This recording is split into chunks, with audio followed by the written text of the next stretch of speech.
Thank you. I'm now calling this Tuesday, November 18th, 2025, regular meeting of the Los Altos Hills County Fire District Board of Commissioners to order. The time is 7:03 p.m.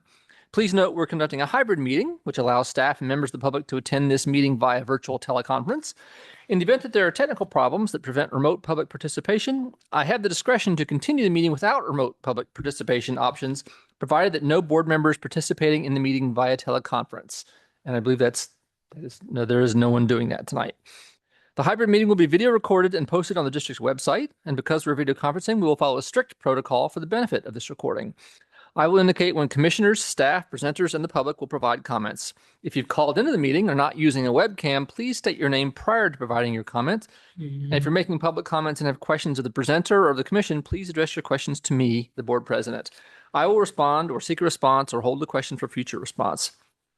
Everybody, please practice considerate video conferencing etiquette by muting your line when you're not speaking and limit distracted behavior on the camera.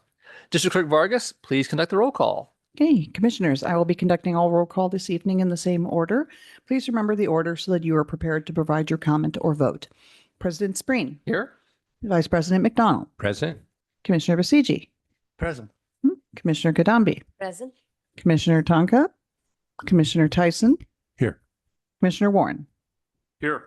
Okay, and we have 6 commissioners present, which is a quorum. And for the benefit of the recording, I will also conduct a presenters, consultants, and staff roll call. Santa Clara County Fire Department Fire Chief Kirkhow. Good evening. Here. Thank you. Fire Stats Principal Rottenberg. I believe I saw him. Yes, here. Great, thank you. Santa Clara County Fire Safe Council CEO Shallot. Good evening and present. Great. Municipal Resource Group Strategic Planning Consultant Scott. Here. Community Education Risk Reduction Manager Gluhan is not here. Program Planning and Grants Manager Woods. Not here either. Okay. Technical Analyst. Oh, no, she was here, but yeah, she's Technical Analyst Project Manager Cronin. Here. Okay. Project Operations Manager Russell. Yeah. Field Manager Harmon. I don't believe I saw him. No. Okay. General Analyst Georgie. There we go. It's on. You got it. She was Thank here you. too. She's there, Wow. but Thank you. okay. Technical Data Analyst Martinez. Present. Hey, Community Event Specialist Sachdeva. Present. Okay. Administrative Specialist Revlar. Here. Thank you. Project Specialist Risk Reduction King Rob. Present. Thank you. Community Risk Reduction Specialist Stockstick. And I know I saw her too. There you go. Thank you. IHFR Specialist Nazarova. Present. Thank you. Finance Program Specialist Corpus.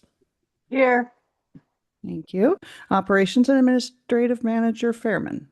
Present. Great. Finance and IT Manager Morreale. Present. Great. General Manager Logan. Present. And Deputy County Counsel Forbath. Present. All right. Presenters, consultants, and staff are accounted for. Thank you, District Clerk Vargas. We'll now move on to item 2, my remarks. Just a couple things. One is you can tell what season it is and what the weather's like just by looking at the number of people who are out sick and sort of secluding at home. So to all those, thank you for staying home, and we hope you feel better, even though it makes a little less population here in the chambers. But we're hoping everyone feels better. And just one thing I want to call out, which is actually in the packet, but people might not notice, is that we have a member of our district resident who has been called out for an award from the Santa Clara County Emergency Managers Association. This year had their 2025 awards. And Mike Salome, who is our head of our Natoma Firewise, was called out as a volunteer of the year. And he's been very active there. He is the Pink Flamingo man, for those who know that area. And we just want to congratulate Mike. I'm sure we'll hear more about this later, but I just want to make sure we took time to mention that one of our residents really going above and beyond and helping out with the expansion of Firewise. George. You know, he not only does he do that, he held his house open for the green Actera Action for a Healthy Planet demonstration of his electrified home and clean energy. And he did that last week. I just thought, this guy keeps going. Awesome. Great. Thank you so much. Okay. That's all I have. We have a pretty straightforward meeting tonight. Let's start getting through it. Public comment. Persons wishing to address the commission on any subject not on the agenda may do so now. Please note, however, the commission is not able to undertake extended discussion or action tonight on items not on the agenda. Items may be referred to staff for appropriate action, which may include placement on the next available agenda. District policy is to limit public testimony to 3 minutes per speaker. Do we have a public comment? I see we have one here in the chambers. Alan Epstein, I live in the district. At the last meeting, I asked some questions. I asked about what was going on with the N5 shield. I asked about what was going on with the renewal of the Santa Clara Fire Department contract. And I asked about what was going on with the new fire station. None of those questions were answered at the last meeting, and I didn't find anything in this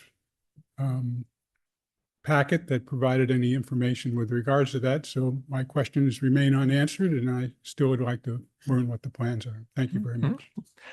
Yeah, I think it's fair to say that there has been no progress on the N5s. It's I guess it's a quiet part of the year for that. And the contract is what it is. We're very aware of it. And the third one was what's the third?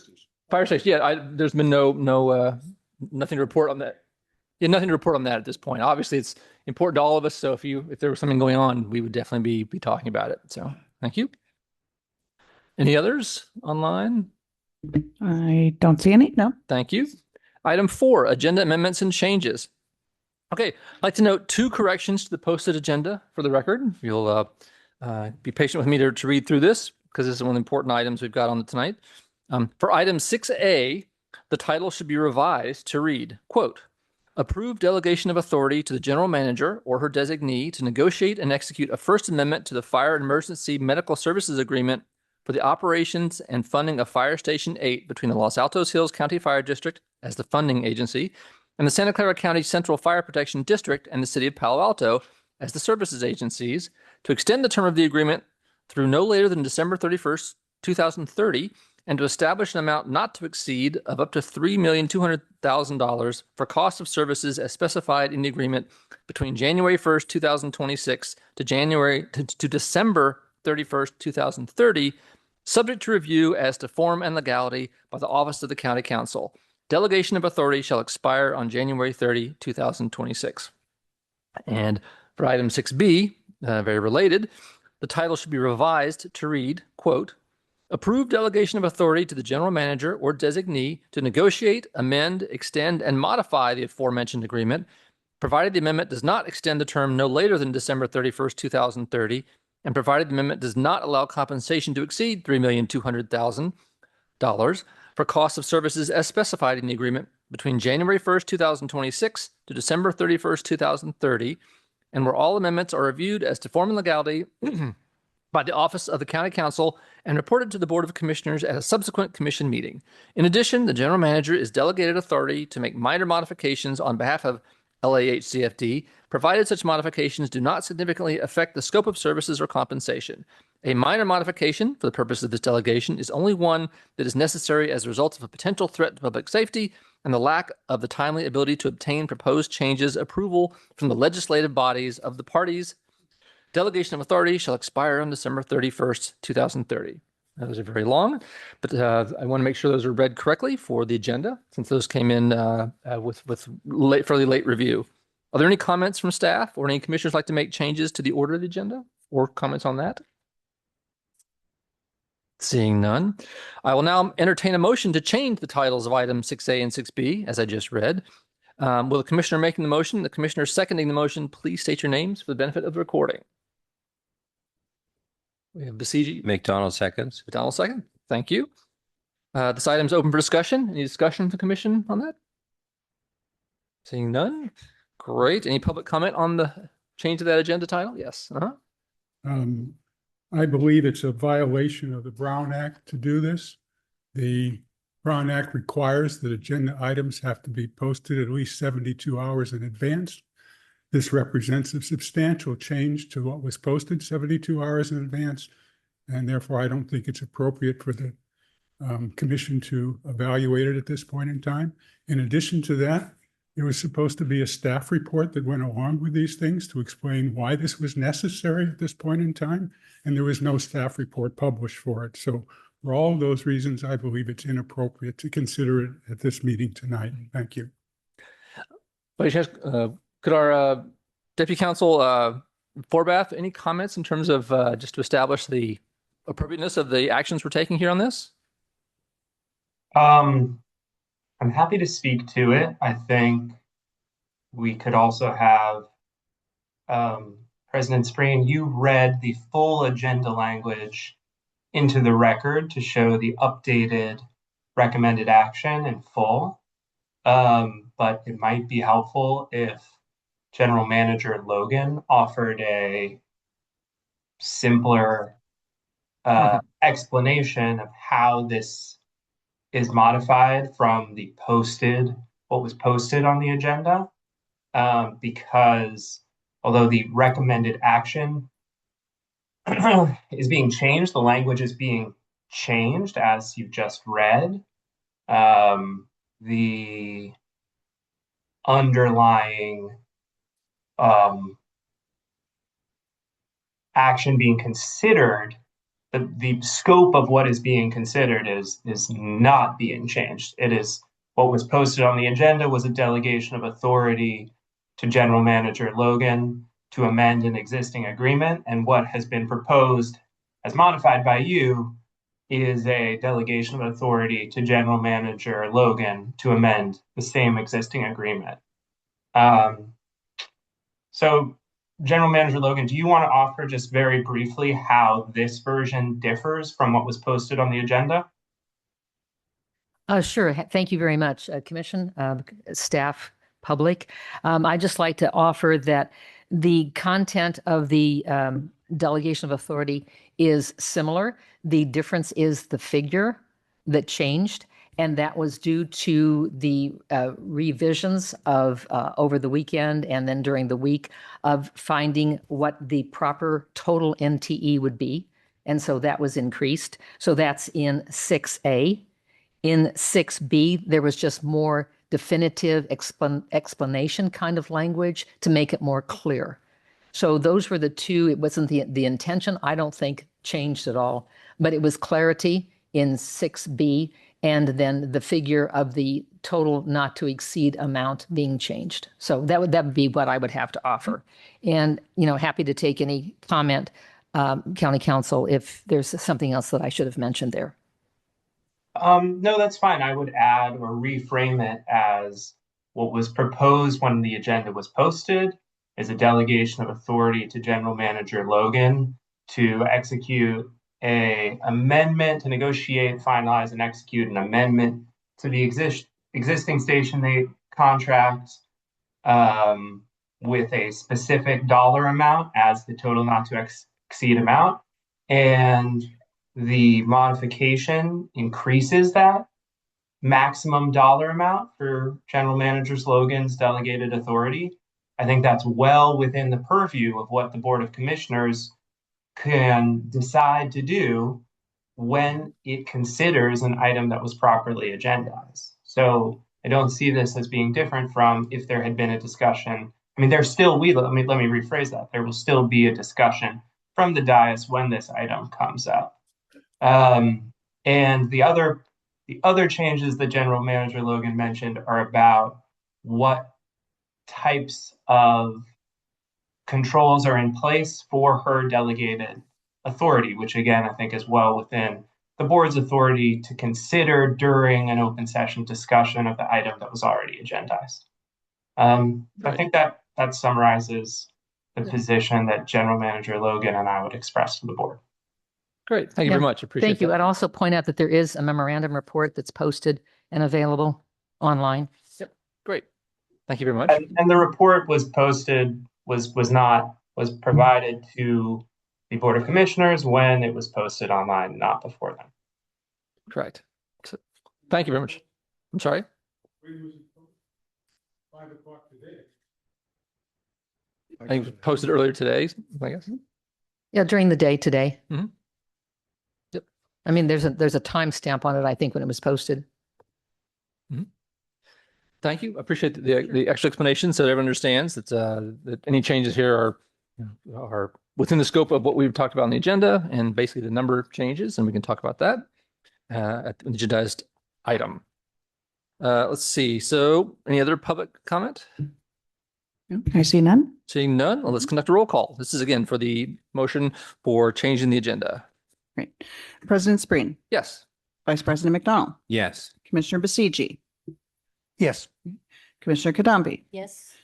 Commissioner Tyson, Yes. Commissioner Warren. Yes. And the motion passes 6-0 with one absent. Thank you very much. Moving on to item 5, the consent calendar. Any comments from staff on any of the consent calendar items? President believe Russ- Spreen, just on item 5D, on the fiscal impact on that, it mentions fiscal year 26-27 projected allocations in terms of the fiscal impact, which is accurate, but it also needs to mention that we do have appropriate and available funds within fiscal year 25-26 as well. So I just wanted to clarify that on the fiscal impact on that particular 5D report. Great. Thank you very much. Thank you. Okay, let's see. Any other staff comments? Okay, any questions from the commission on any items? Seeing none, I'll now entertain a motion. And a second. Warren moves to approve the consent calendar as posted. Tyson will second. Great, thank you very much. Open for discussion. Any more discussion here? Any comments? I see we have one here in the chambers. Thank you. I'd like to comment on a couple of the items. With regards to 5D, Jackson Drones Professional Services, as I've said before, I believe that the utilization of these drones for the evacuation route planning is not justified. It added $6,000 to the cost for the recent Elena project. I don't know if any of you have read the report, the Jackson report that's at the end of the Elena report. It's not comprehensible to me. It's unclear as to how it provided any benefit with regards to the Elena project. So while I do believe that the services that Jackson provides are useful, I just don't think it's a good utilization of funds to use it for that purposes. With regards to 5J, program planning and grants reports, the report says that 6,198 cubic yards were chipped from 110 participating properties in 11 days. Now, that means that the average property provided 56 cubic yards.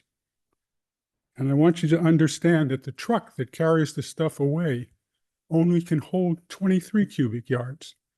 So that means that it would take 300 truckloads to remove 6,198 cubic yards. I significantly question whether 300 truckloads of material were removed in 11 days from the properties. Thank you very much. You said 5J. Which one item was the second one you're referring to? 5I, excuse me. Okay. Okay, great. Any other comments online? I can see none. Okay, in that case, I will see you. Let's take a roll call. All right. President Spreen, Yes. Vice President McDonald, Yes. Commissioner Basigi, Abstain on number 5A, but other than that, yes. okay. Commissioner Kadambi, Yes. Commissioner Tyson, Yes. Commissioner Warren. Yes. Okay, and the motion passes 6-0 with one absent and one abstaining on 5A only. Thank you. Moving on to what the item we talked about a bit already. Item 6, the Palo Alto Fire Station 8 First Amendment. General Manager Logan, if you could present us this item. Yes, thank you, President Spreen. The First Amendment to the Fire Station 8 recommends a delegation of authority to the general manager or designee, and that delegation of authority is to negotiate and execute the First Amendment to the agreement for the operations and funding of Fire Station 8, and it's between the parties, which is the Los Altos Hills County Fire District, the funding agency, the Santa Clara County Central Fire Protection District, and City of Palo Alto, which are the service agencies, and to extend the term of the agreement through no later than December 31st of 2030, and to establish an amount not to exceed up to $3,200,000 for cost of services. And those services would be specified in the agreement between January 1st of 2026 to December 31st of 2030. And that's subject to the review as to form and legality by the Office of County Counsel. Delegation of authority to do this, to get the First Amendment negotiated and executed, would expire on January 30th, 2026. In that delegation, what I would do is be meeting with the parties, and based upon the memorandum that is in the packet, put together a similar kind of agreement to extend for Fire Station 8. I think we've had a very successful opportunity with Fire Station 8, and it really shows what collaboration amongst agencies can do for the betterment of the community and for the fire protection in a very, very critical corridor along Page Mill Road, which goes get in and out of Silicon Valley. So we're very pleased with that. 5 years ago, when that agreement was achieved, it was put to the Board of Commissioners as an amendment or as an agreement that could be voted on. This year, we've not been able to establish that amount of work at this time, but we do have some timelines coming at us, which is December 31st. So I'm proposing a delegation of authority because we've experienced it for 5 years. We know it works, and the parties are very, very desirous of having it continue. In that time, the fire chief in Palo Alto has changed. So the new chief was just brought on board. I did meet with him and Chief Gurkow last week, and we talked, and all three of us decided that this was really something we wanted to put in front of the Board of Commissioners.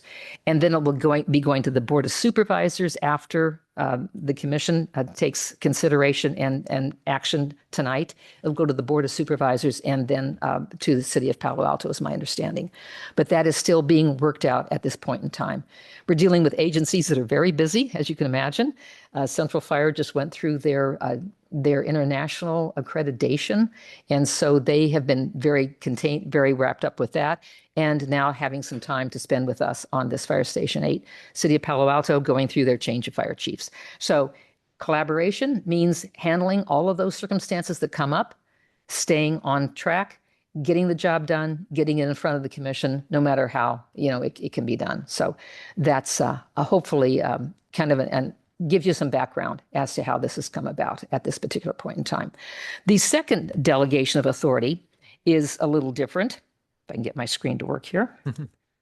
And it provides, during the term of the agreement, the opportunity for the general manager, with delegation of authority from the Board of Commissioners, to negotiate, amend, extend, or modify the agreement that had been approved, provided the amendment does not extend the term later than December of 2030, and provided the amendment does not exceed the compensation of $3,200,000 for costs of services as specified in the agreement between the years January 1st, 2026 and December 31st, 2030. And where all amendments, again, to be reviewed by form and legality by the Office of County Counsel and would be reported to the Board of Commissioners at a subsequent commission meeting. The second delegation of authority to the general manager, and this one is really key, is in the agreement as it stands now, and I'm hoping that it stays in the agreement, and that is the ability of the general manager and the various parties to make minor modifications on behalf of LAHCFD, provided such modifications do not significantly affect the scope of service or compensation. And then it goes on to describe what a minor modification is. For purpose of this delegation, only one that is necessary as a result of a potential threat of public safety and the lack of timely ability to obtain proposed changes approval from the legislative body of the parties. Delegation of authority shall expire December 31st of 2030. And that occurred, I think, a number of times during the term of the last 5-year agreement, when shifts had to change, when mutual aid was provided, when crews were not available, when the weather went longer than expected into higher fire seasons or ended earlier than expected. So those were the minor modifications that were made. So I think these delegations of authority have been pretty well utilized over the last 5 years to work very well. The different one is the one in Section A, which just says, we don't have the agreement in front of you or the amendment in front of you, delegate that authority. I'll do my best to come up with the same terms. And I think that, or similar terms, see what the parties have to say and then execute as appropriate. So with that, I just want to say the operations of Fire Station 8 were very successful. For 5-year partnership of the agency's collaboration and service for the community to provide wildfire protection and risk reduction in an important area of Silicon Valley along the Page Mill corridor. All parties are desirous to continue the partnership. And with that, I would say the provisions worked very well in the last 5 years of the agreement, and I recommend approval of items 6A and B.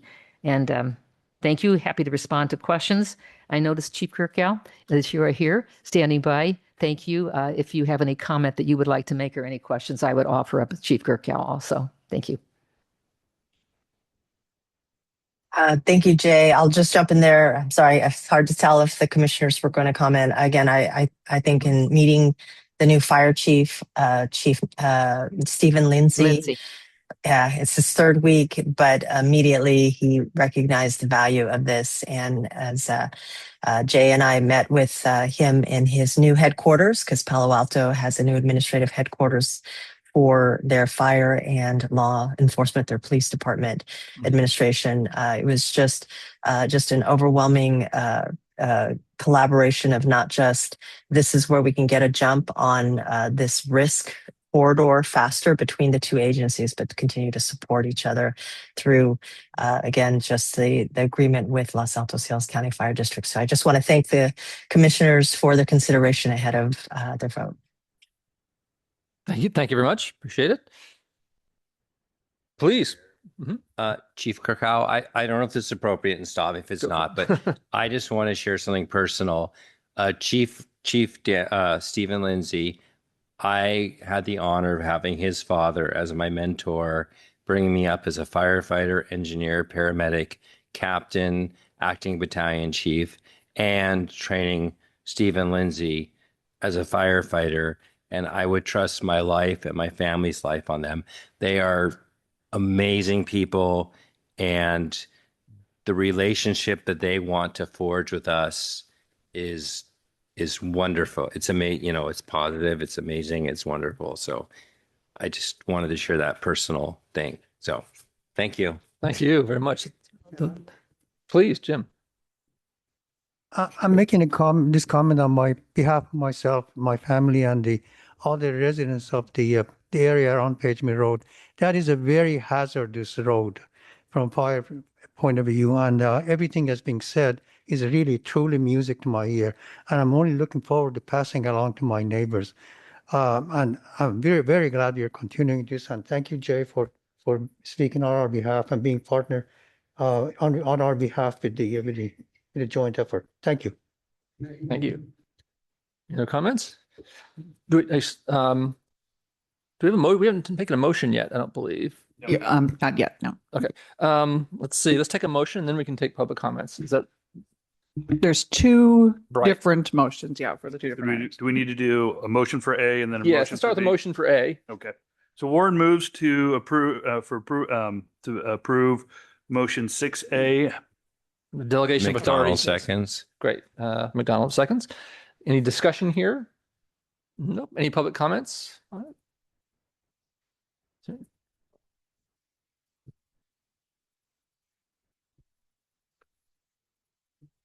Alan Epstein, as I've stated previously, I think this is a poor utilization of the district's funds.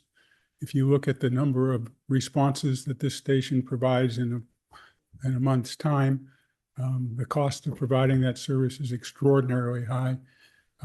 I think it would be in better interest of the community if the station was staffed on red flag days or other days where there is a high likelihood of fire danger, but staffing that on a routine basis just seems to be extraordinarily expensive and not justified. Thank you. Yeah.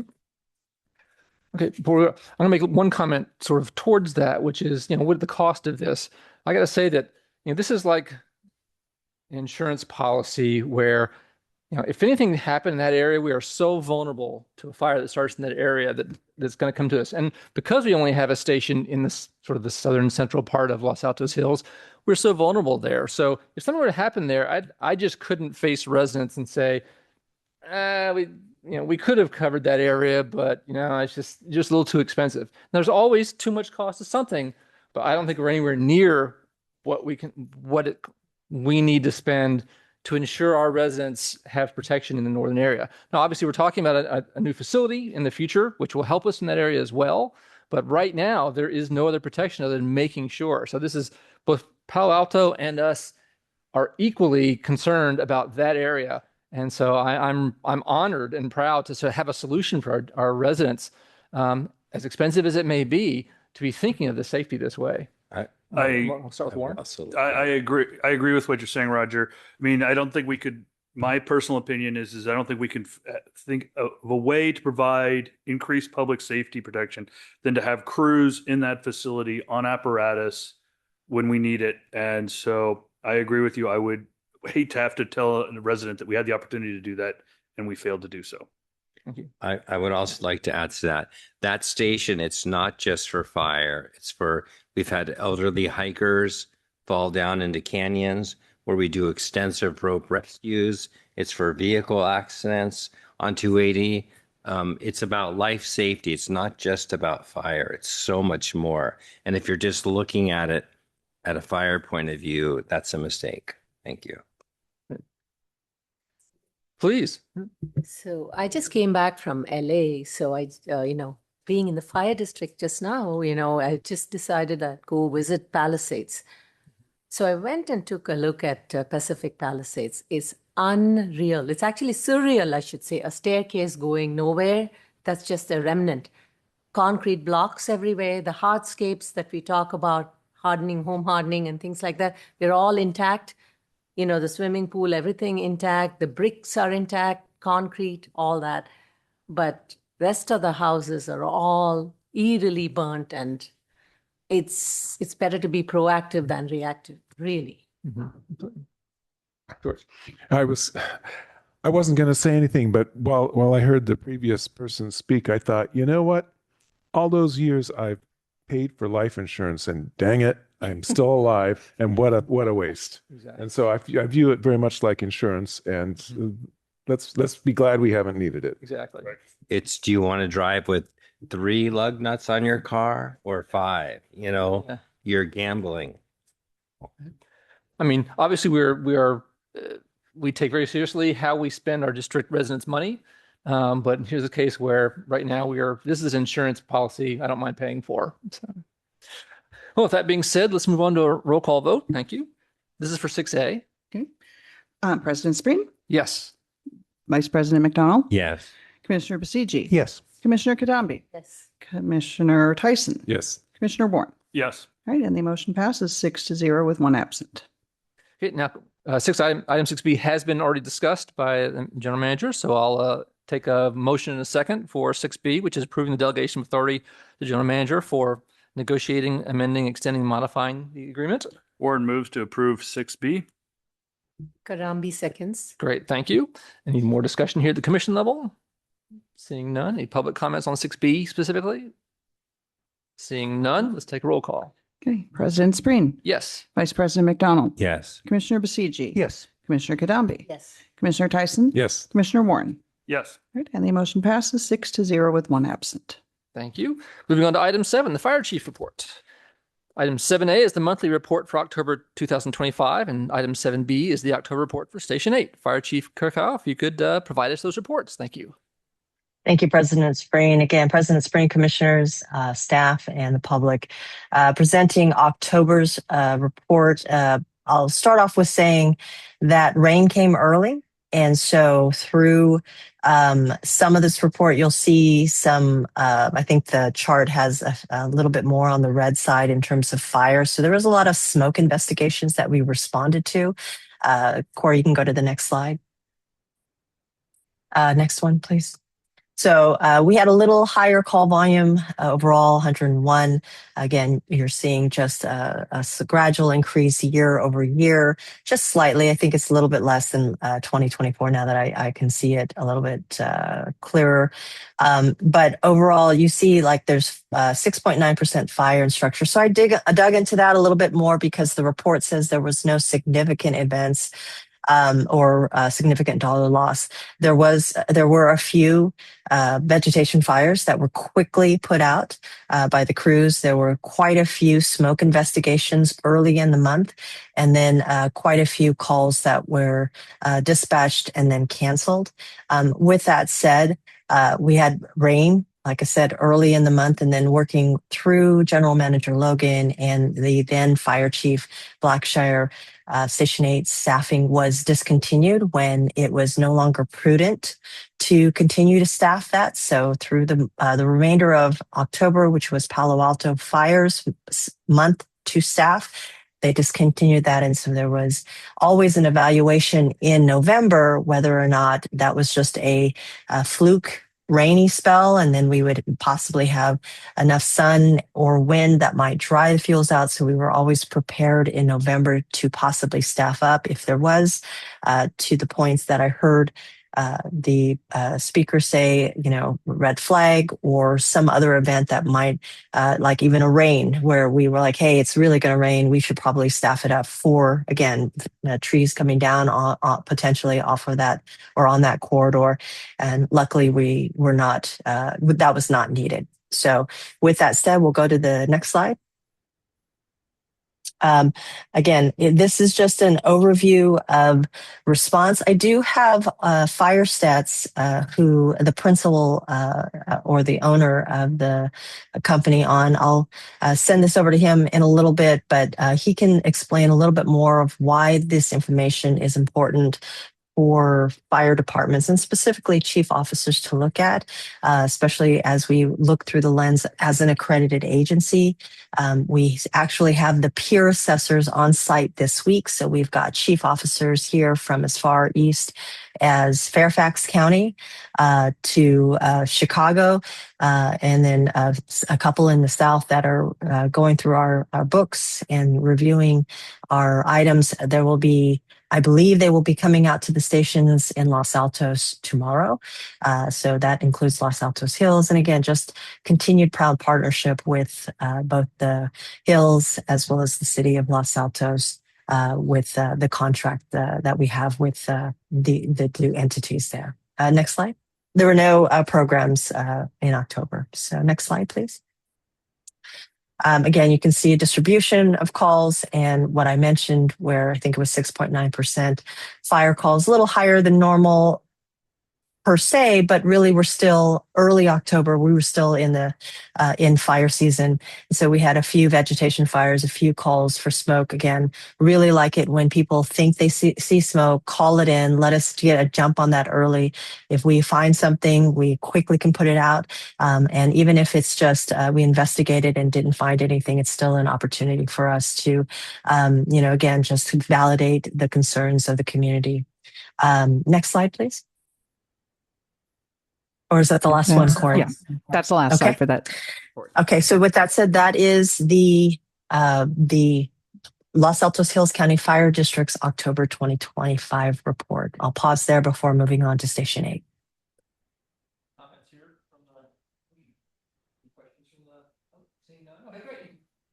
Okay, let's go to Station 8. And again, I mentioned that Palo Alto Fire was staffing Station 8 during the month of October. So this is information that we are getting from Palo Alto, in which they had 2 calls.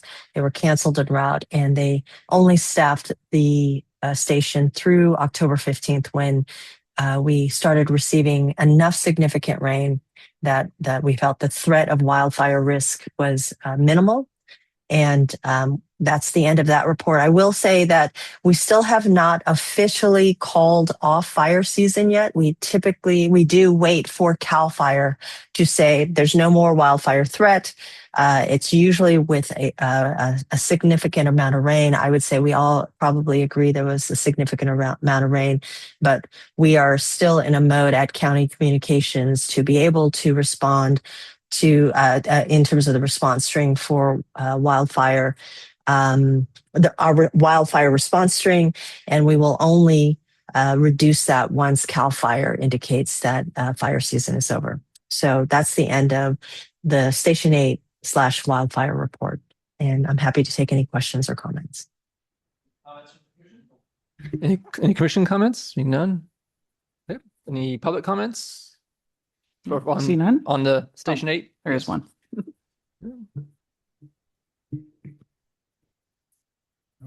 2 comments. I'll just point out that the station provided no service in the month of first 2 weeks of October. And in response to the comments that you guys made about Station 8, Palo Alto closed Station 8. And that station had been closed for many, many years. And they, of course, are also concerned about the safety and health of their residents as well. But they concluded that it wasn't cost effective to maintain that station. Now we're paying for maintaining that station, and the services are being provided to both Palo Alto and Los Altos Hills. Thank you. Thank you. Moving on to item C.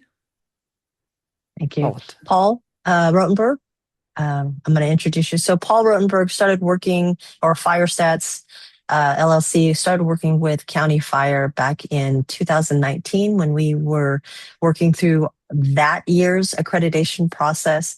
We really wanted to have a outside vendor come in and work through our data. Again, it, number one, gives us some distance from it so that we don't inadvertently misinterpret our information. But it also allows us, especially with the vast array of community members that we serve, to have a more sophisticated report than perhaps we at that time could produce in-house. So with that said, I'll just introduce Paul, and I think Paul was looking to hopefully share his screen. Corey? Yeah, he should have sharing capabilities. Okay. And Paul, feel free to give a little introduction of yourself as well. Sure. I just have to make sure I share the right screen. It's the occupational hazard here. Let's see.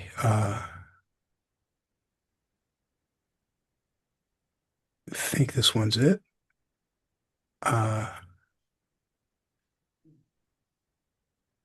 No, that's the wrong screen. Tell you what, I'll figure that out. So should I introduce myself? Is that what I'm doing? Okay. Well, good evening, and thanks for having me. As the fire chief said, I have a little company, FireStats LLC. We work exclusively for fire departments. And we work all over the United States, although being substantially a Californian, the vast majority of our work is here in California, a good deal of it in the Bay Area. We work for the Santa Clara County Fire Department and Alameda County Fire and Contra Costa County Fire and a couple other agencies in, well, Palo Alto. We also work for Menlo Park and a couple others in San Mateo County and some in Southern California and other states, so all over the country. And we do a lot of statistics and performance measurement, a lot of geospatial analysis, a lot of things around station location and system optimization and program evaluation. It's not very sexy stuff, but it's necessary and it pays the bills.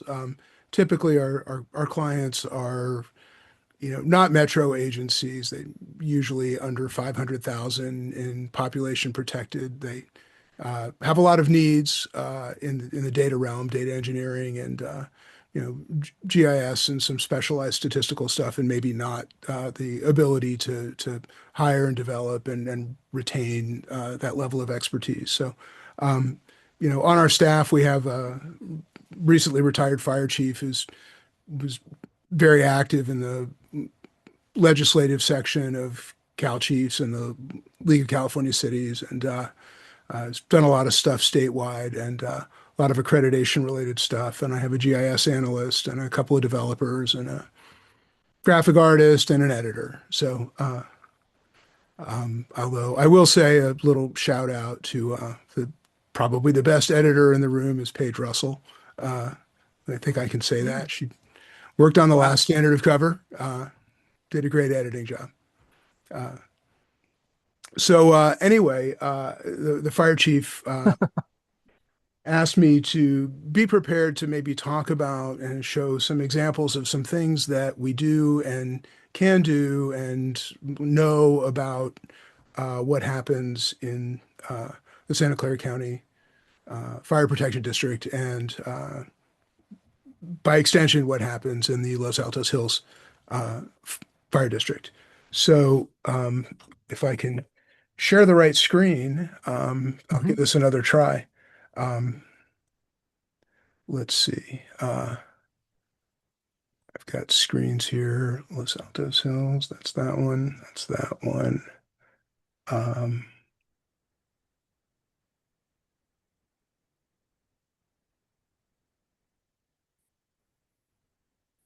I think you all should be looking at the PowerPoint.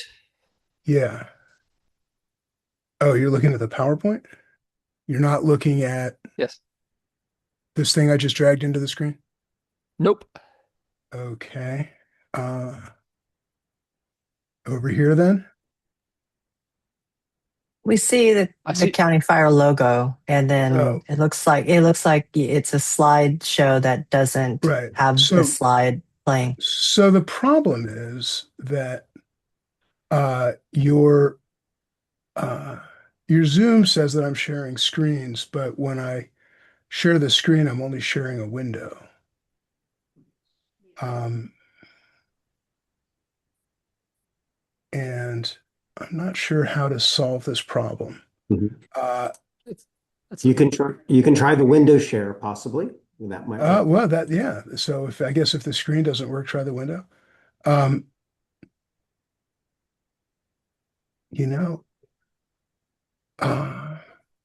don't typically have trouble with these things.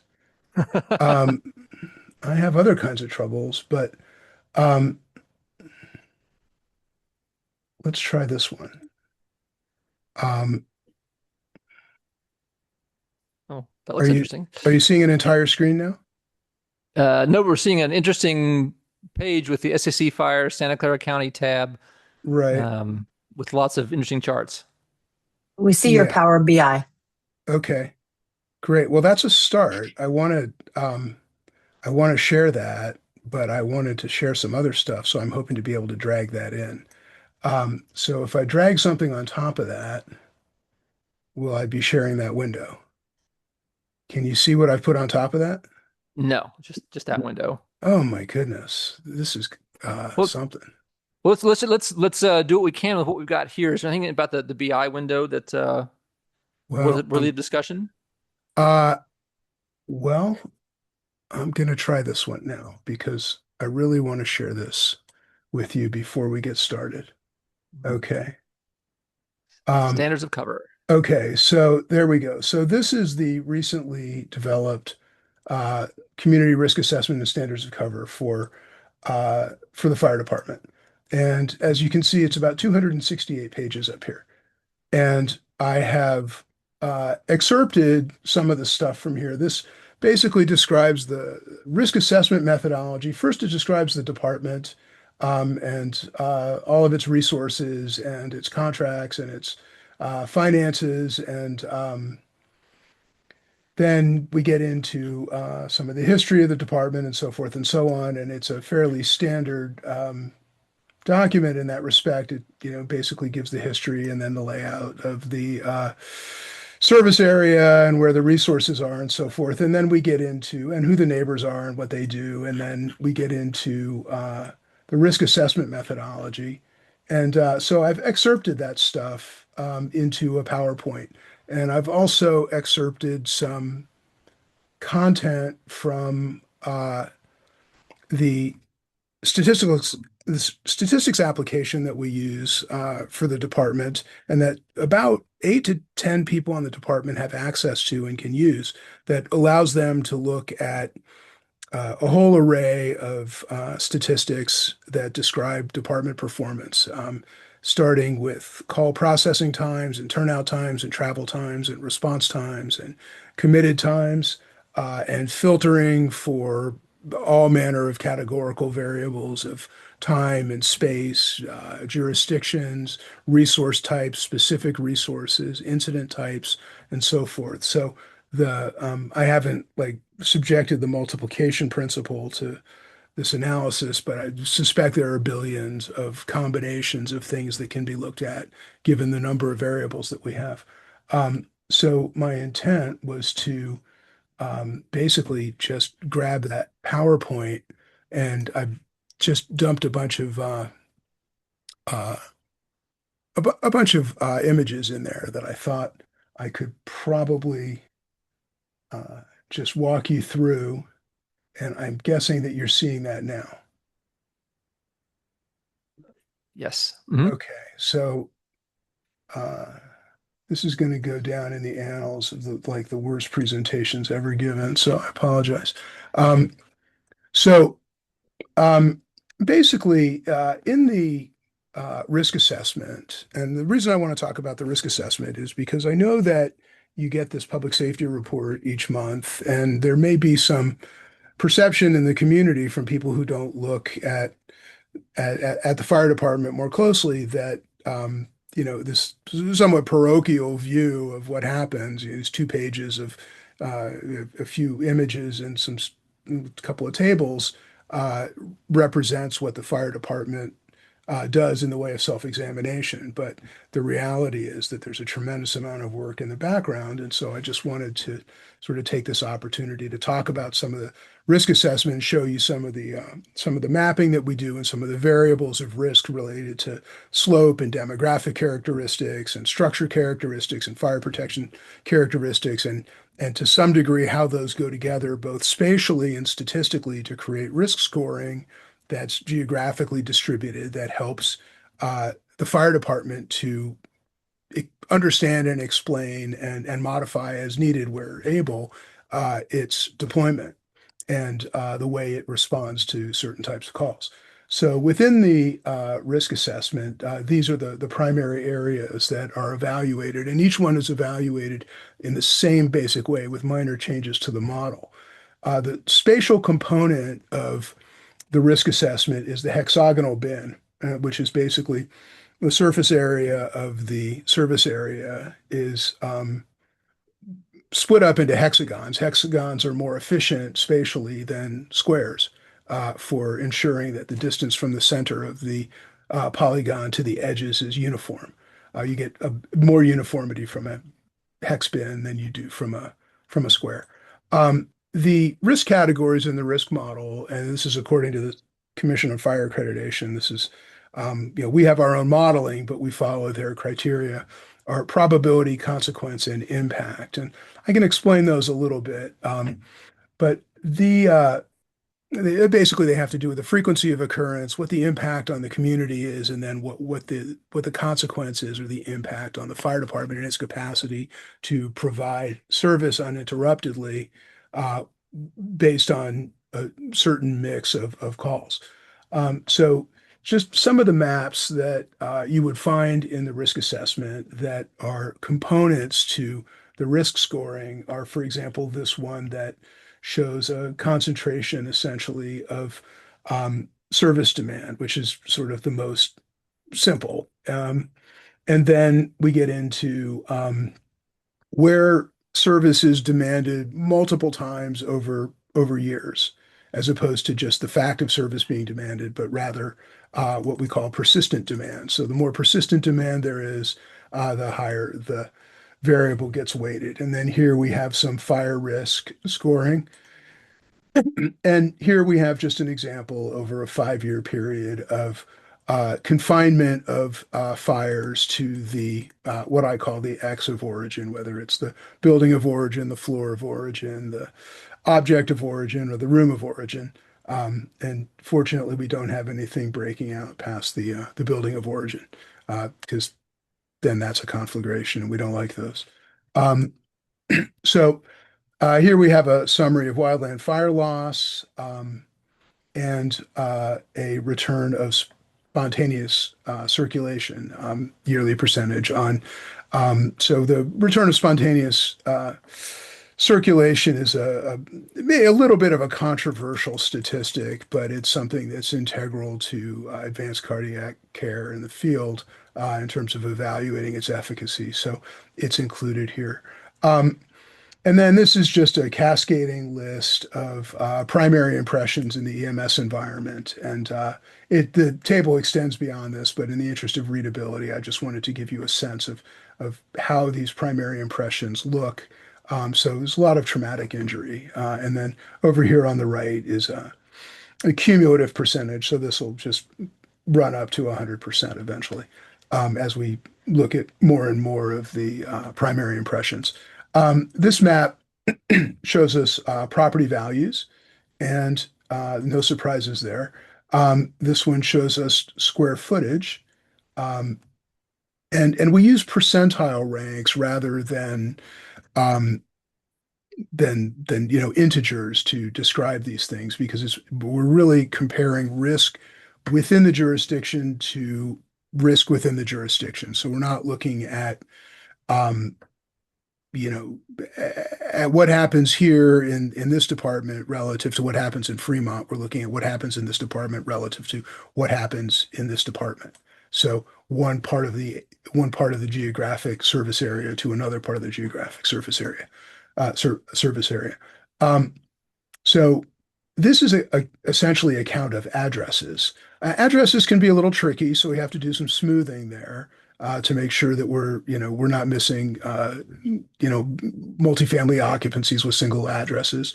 So there's a lot of work in the background, a lot of data engineering, and these are just land uses, risk scores by land uses, and then transportation, some critical infrastructure. We've got multiple maps with critical infrastructure. This is utilities. We have transportation, utilities, and corridors. And hazardous materials locations. And I suppose most people are looking up here most of the time when I'm scrolling through these maps. And hopefully you can see them at least as well as I can. Population density, which is an interesting question. There are a lot of different ways to calculate population density. And we've made some changes over the years with the department and the way we calculate density in the department. Some of it sort of is agency dependent, based on characteristics of the agency, on what method you use to determine population density. And the densities, I've got a little shtick on this at the end of my set of maps here. And as you can see, I'm about 40% of the way through, and I'm talking fairly quickly, and I can skip over some if you need me to. This is population over 70, and this is population under 20. Both of these demographics are sort of identified with heightened risks, the former for traumas related to falls and poorly managed chronic disease and heart attacks and strokes, and the latter for mostly trauma. The social vulnerability index is an important. If I could, I'm going to ask you to maybe skip over some of this. I think this is kind of moving away from our interest in how the stats you're accumulating for the fire department and how that works in coming back to us. All right. Well, then I've just jumped over all the risk scoring stuff. My intention was to make sure that everybody knew that stuff was getting done and being thought about and being updated. So this is one of several screenshots of a system that the fire department uses, and they can start essentially looking at things related to call processing, turnout, travel, response time. So we have bar graphs here and pie charts, and we have tables, and we have box and whisker plots, and we have tables over here with averages and standard deviations and medians and minimums and maximums. And we have a histogram here that allows us to look at the distribution of values, and over here a frequency table. And this statistical process control chart allows us to look on essentially a continuous basis. We typically look over 3 to 5 years on a monthly basis at trends in call processing, turnout, travel, response, that sort of thing, to make sure that there's no significant variations in performance and no significant variations in the data quality. So if we see things that suggest that the data is moving around in ways that it's not intended to move around, then we know that that's a signal that there's something going on operationally or in the data that needs to be looked at. There's a substantial geospatial component to this that allows us to look at the service area in a variety of different ways. And of course, any query that gets done, all the underlying data is right here for the agency to gather. And then we can see all of the criteria that go into each query, and the queries are savable.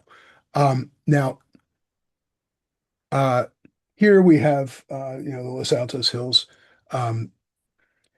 Fire District. And so I just kind of zoomed in on some of this stuff and as things that can very easily and readily get pulled out of this tool to answer questions related to trends and performance.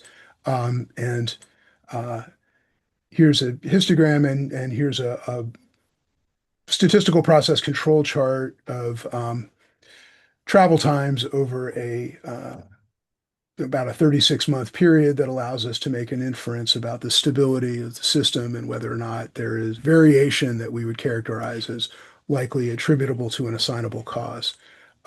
This also in the application is essentially, I just grabbed my mouse and I drew a little polygon, and I was able to pull out very specific data about just what's in that polygon. So if somebody in the fire department had a specific question about a neighborhood, an area, maybe there was some sense there might be a trend of something happening or not happening within a specific area, or a policymaker had questions about a specific area, that stuff could be very easily grabbed simply with a polygon. And all of the statistics and all the power of the application essentially is right there. So you don't need a GIS analyst to build a shapefile, and you don't need to take that shapefile and go load it into the database and then try to modify the database to pull out the information. It's already done. I don't know if I'm hitting the mark here in terms of what you wanted to know. Yeah, I think why don't we move? I think we should wrap this up and move to some questions or comments, but perhaps. I see there's a lot of information here, probably more than we need to dive into tonight. One question I had is at what level do you integrate with the data? Because I think I don't want to speak for everyone else, but I used to say my interest is, what is the validity of the data you get? Do you need to, where do you clean it? Do you scrub it? Do you check validity of it? How deeply tied into the fire department are you for the data that eventually emerges as average travel times for us? Sure. So the data that comes to us comes from the records management system and the CAD system, and it comes directly from the dispatch center. And so they work directly with us. With respect to, so it's your data, it comes to us directly from you. Well, from the comm center. With respect to cleaning the data, it's a really interesting question. It was asked of me today by somebody else apropos of something completely different. And I was explaining that we never want to get rid of data, even if it's bad data, because if we get rid of the bad data, then we don't get to track bad data and see if we're getting more bad data or less bad data. So we keep everything, and then it's up to the analyst who's doing the work to set the upper and lower thresholds. And so we have some very well-defined and refined methodologies for setting of thresholds, saying, what's going to be the minimum travel time and what's going to be the maximum travel time that we're going to use in a particular analysis, so that we don't have our work, skewed or polluted by outliers. So the outliers are in the database. They're just not included in the analyses. And so all of the outlier policies, essentially all of the thresholds that get used in any given analysis are, essentially kept and referred to so that we're always using the same thresholds. I don't know, And hopefully that was responsive to your question. Yes. And President Spring, if I may, there've been some questions over the course of the time that I've been the fire chief about, changes, because we recently changed our public safety report, I would say a year ago. And so really this opportunity, because we're going through this really deep dive in 5 years of data that the organization really painstakingly does to really look at, hey, are we missing the mark? Is there something that we should be paying attention to? What is going on with our travel time? What's going on with our call processing time? So those metrics that are in the monthly public safety reports, though they may seem sort of redundant and quite trite, if you will, to I think the community members, they mean something to us. So I know we've taken up a lot of your time. It's really to just, again, take an opportunity before the standards of cover is published on our website to give this sophisticated group of folks an opportunity to see that the information is coming from a consultant who works with various fire agencies. And really the ultimate goal here is to help us know ourselves and make sure that we are paying attention to our data and look for opportunities to perform better for our community. And with that said, I will turn it back to you. Thank you. George? I will just say that I can see what I'd be looking for here, and this presentation didn't get me there. The process control charts showed every single thing was under control. And so it didn't really teach me about any action to need to be taken. Your statement, Paul, about bad data, you need to study it. I can't agree with that at all. It's like you need to assess your data and figure out whether it belongs in there or not. Here's what I'd be looking for, Fire Chief. What should our response time be? And does it depend on the location and the demographics there? I saw glimmers of things I think are of interest. Like, we got a pocket of area that needs a faster response time, let's say due to, say, age or infirmity or something. In which case, then how would we do that assessment on response time?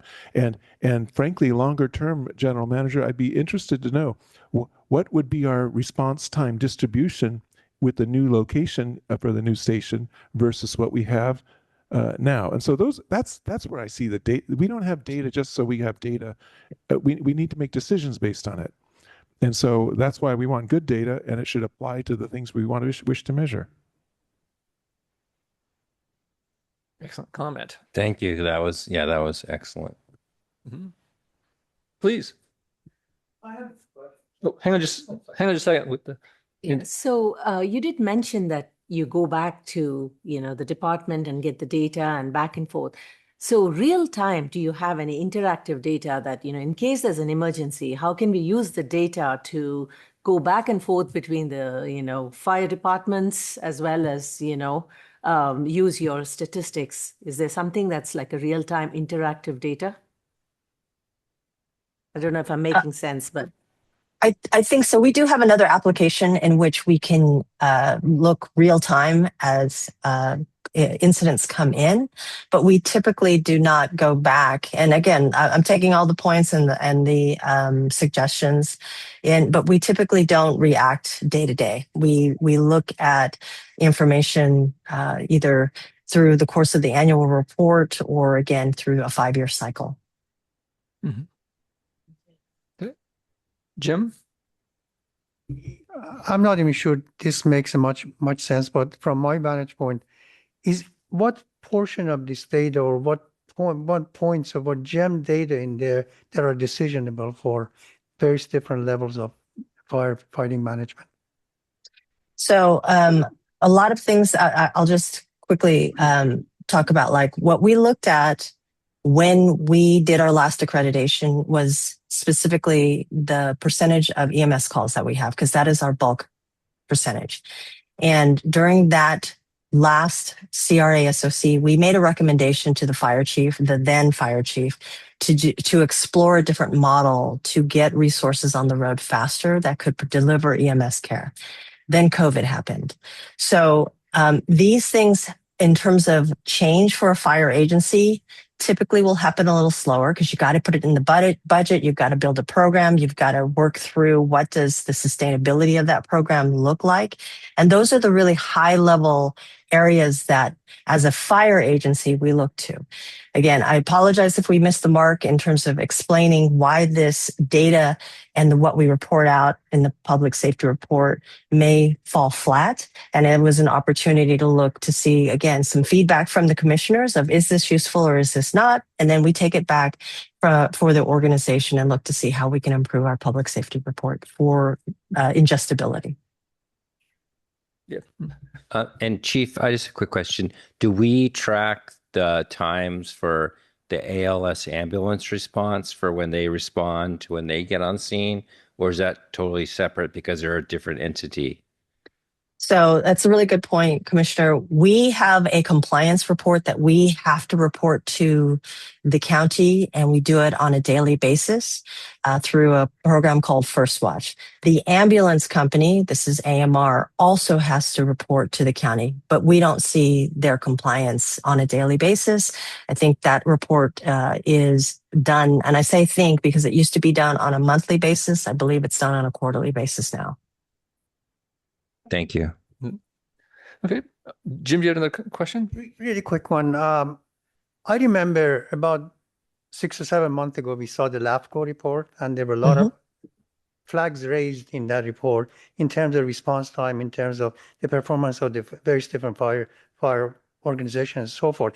To what extent does this align it? You know, what you get out of this report align itself with the flags that was raised in LAHCFD? So I'll try to make the answer really brief. What LAHCFD did was a 10-year fire service review and looked at overall fire service delivery throughout the entire county. One of the items that came out as sort of a low-hanging fruit to expedite resources on the road quicker was, to be frank, a regional comm center. Because right now, for example, Los Altos Hills does not experience this because you contract with the sheriff, so the calls immediately go to county comm.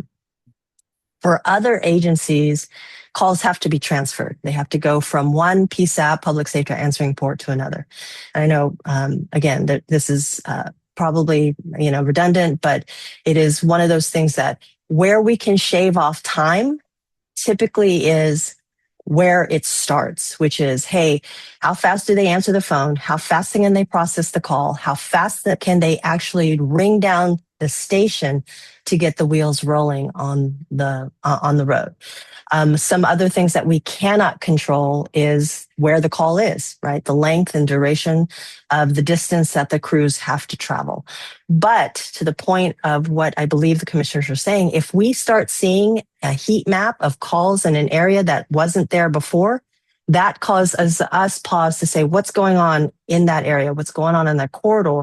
Or if we're seeing outcomes that we weren't expecting, because again, of just, it doesn't necessarily have to be increased call volume, but something that's going on, we can then take a look and a deeper dive of what might be happening that's affecting that community. Does that help? Yeah. Thank you. Any other comments here at the table? Any public comment? I have one here. If it's all right, Chair, I'd like to ask a question.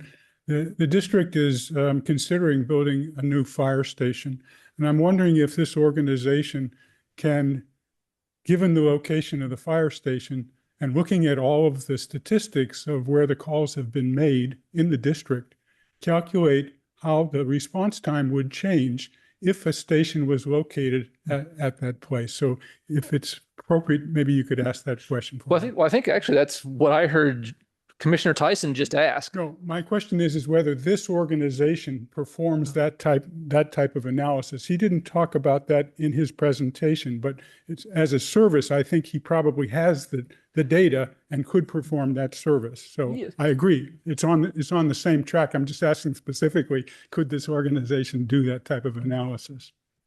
I think we'll be following up on this as a topic. I'll find to see, because there's a lot of data here that we didn't know about that extends into other geographic things that is very rich of data. And we'll be asking that question of how can we use what they've got to help us justify or not a station there and what's needed there. So I think it's a absolutely valid question. I want to do that.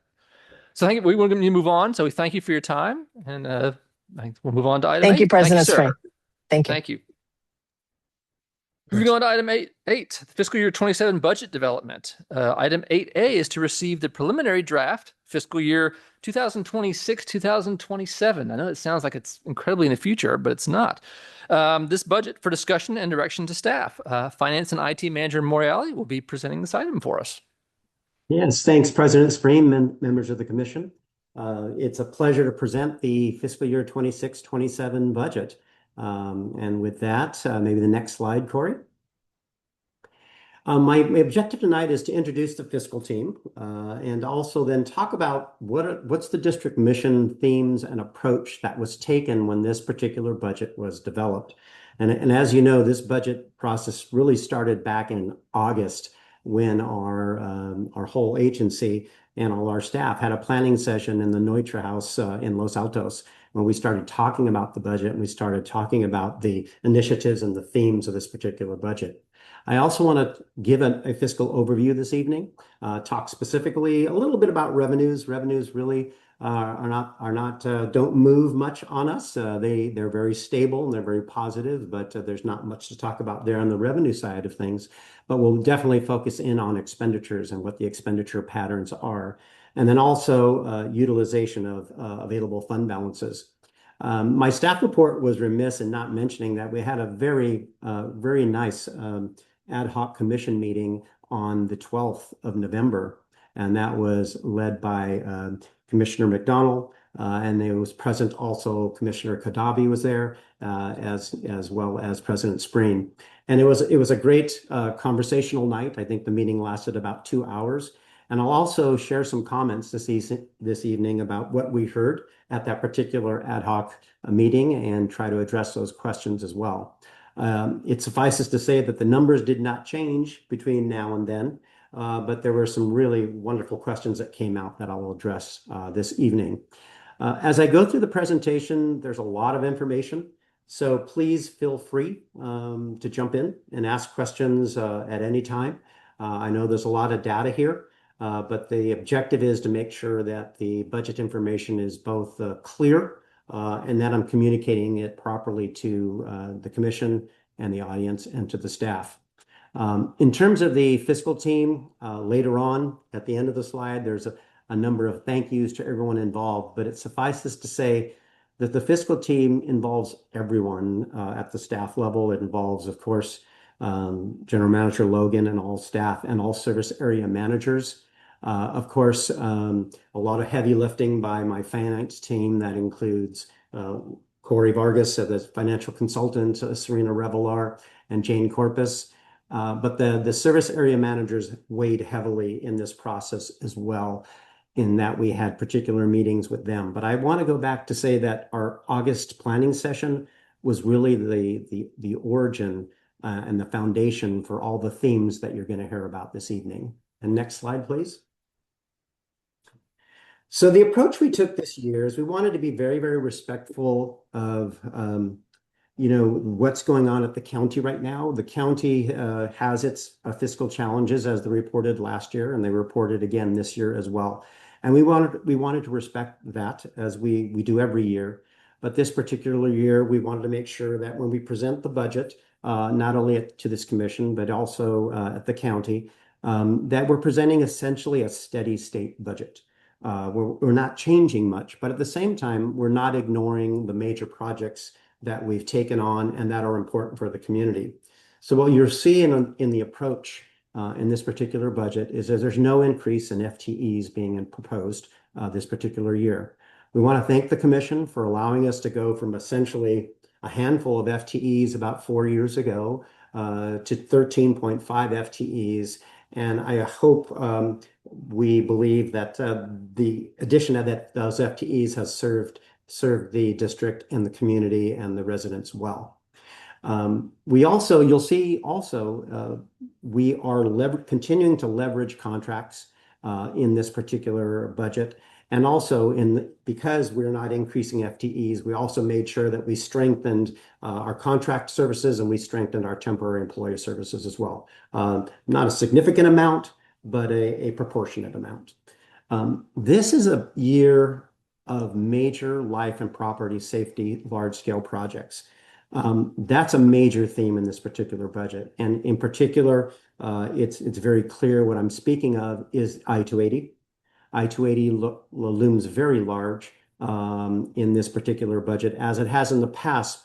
But I think you'll see that this budget focuses on delivering that particular project, which is now in the planning phase. But there's also some other very important things going on here as well, as we plan for a future fire facility as well, and we deliver on some other major initiatives within the district. We have not lost the thought that we have to continue to advance our programs and projects that have gained great momentum. And we'll talk about those programs and projects. So we're not shying away from those this year. We're actually making sure that we strengthen them and continue them as well. This particular year, you'll also see the presence of the fire apparatus, which was previously approved by this commission. But you'll see that this budget proposes and assumes that we will actually pay for that fire apparatus in 26-27. And it also assumes that we will pay for the 2 fire engines that were first approved a couple years ago in the 25-26 year. So you'll see the outlay of resources for these significant fire apparatus reimbursements, which we have provided to Central Fire. So that's also going to be a major component of this budget. As always, we want to continue to monitor the gap between budget and actual, and always continue to budget for unknowns, because we're an emergency agency and we have to make sure that we're on the ready for unknowns as well. So in essence, these 7 bullets here, if I've counted those properly, really make up the approach that we developed in the planning session, and then hopefully you'll see communicated in this particular budget. Next slide, please. So what are our themes? Our themes really emanate from the strategic plan. If you looked back at last year's budget narrative, the final adopted budget narrative, you'll see that these themes are similar, but we've nuanced them a little bit and we've changed them a little bit. And based upon the ad hoc comments, we actually reordered some of them as well. So let me point out what's changed in terms of these themes. They're subtle, but they're important. The very first brown bubble to my left, we added the term proactive to life and property safety. And we're really influenced there by what happened in Los Angeles, as Commissioner Kadambi mentioned. What we're doing in this district, I think, is a model, I think, statewide and if I could say nationwide, in trying to get ahead of emergencies and disaster in a proactive way. So we added that proactive word to life and property safety to further strengthen all the efforts and the resources we put in that. We also made that the first bubble because it seems to be the essence of what we deliver. On the second bubble below that, regional major projects, collaboration and implementation, we added the term regional. And based upon the ad hoc comments, we also added the term collaboration. And we made sure to focus on the fact that this particular year, you're going to see major projects. We're projecting that you will see major projects not only planned, but delivered. And by that in particular, again, I-280 is the largest project in the room. And you will see that in terms of dollars, but you'll also see that in terms of emphasis as well. We also added to strategic plan through the work plan, we added the term advance. The work plans are important to us, but we continue to advance and push those work plans as well. The rest stayed the same. Service area organization, leverage resources, and fiscal strength are all important, but we reordered them in terms of priority from our perspective. And thank you to the ad hoc commissioners for making their comments to help us reorder these strategic themes. Next slide. In terms of our focus is on high impact deliverables and momentum. Last year, this top bar said keep the momentum. This year, it says let's deliver these high impact deliverables and also keep the momentum, and let's advance the work plan. In terms of what's in the center, in terms of budget focus, of course, the new fire facility feasibility study is still there in terms of rollover dollars, and we'll talk about that. I-280 and IHFR projects still take center focus in terms of impact on the community in terms of fire mitigation. HIZ and risk reduction, it's blooming, if you will. It's becoming even more present. So we know HIZ and risk reduction in particular is taking also a center stage place. Of course, leveraging contracts and emergency outreach and disaster coordination continue to be important. Fire service future planning was there last year. It continues to be here as well. But what we also added to this focus chart is the comment of enhanced successful service models. As we know, we spoke about the fact that new contracts are coming up in the future. We saw one tonight on the agenda, the potential of renewing the Palo Alto Station 8 contract. Of course, there are other contracts coming down the road that are equally important. But it's a focus of this budget within the 26-27 plan to also continue what we see as a very successful service model, not only for the district, but for the community and for the region as well. And then professional development and technology, these continue to be the focus in this particular budget as well. Next slide, please.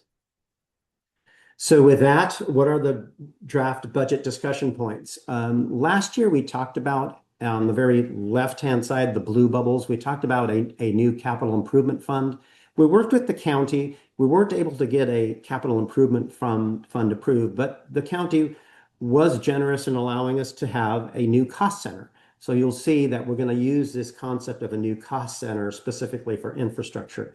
But having said that, this discussion points remain the same and similar. The new fire facility feasibility study, I-280.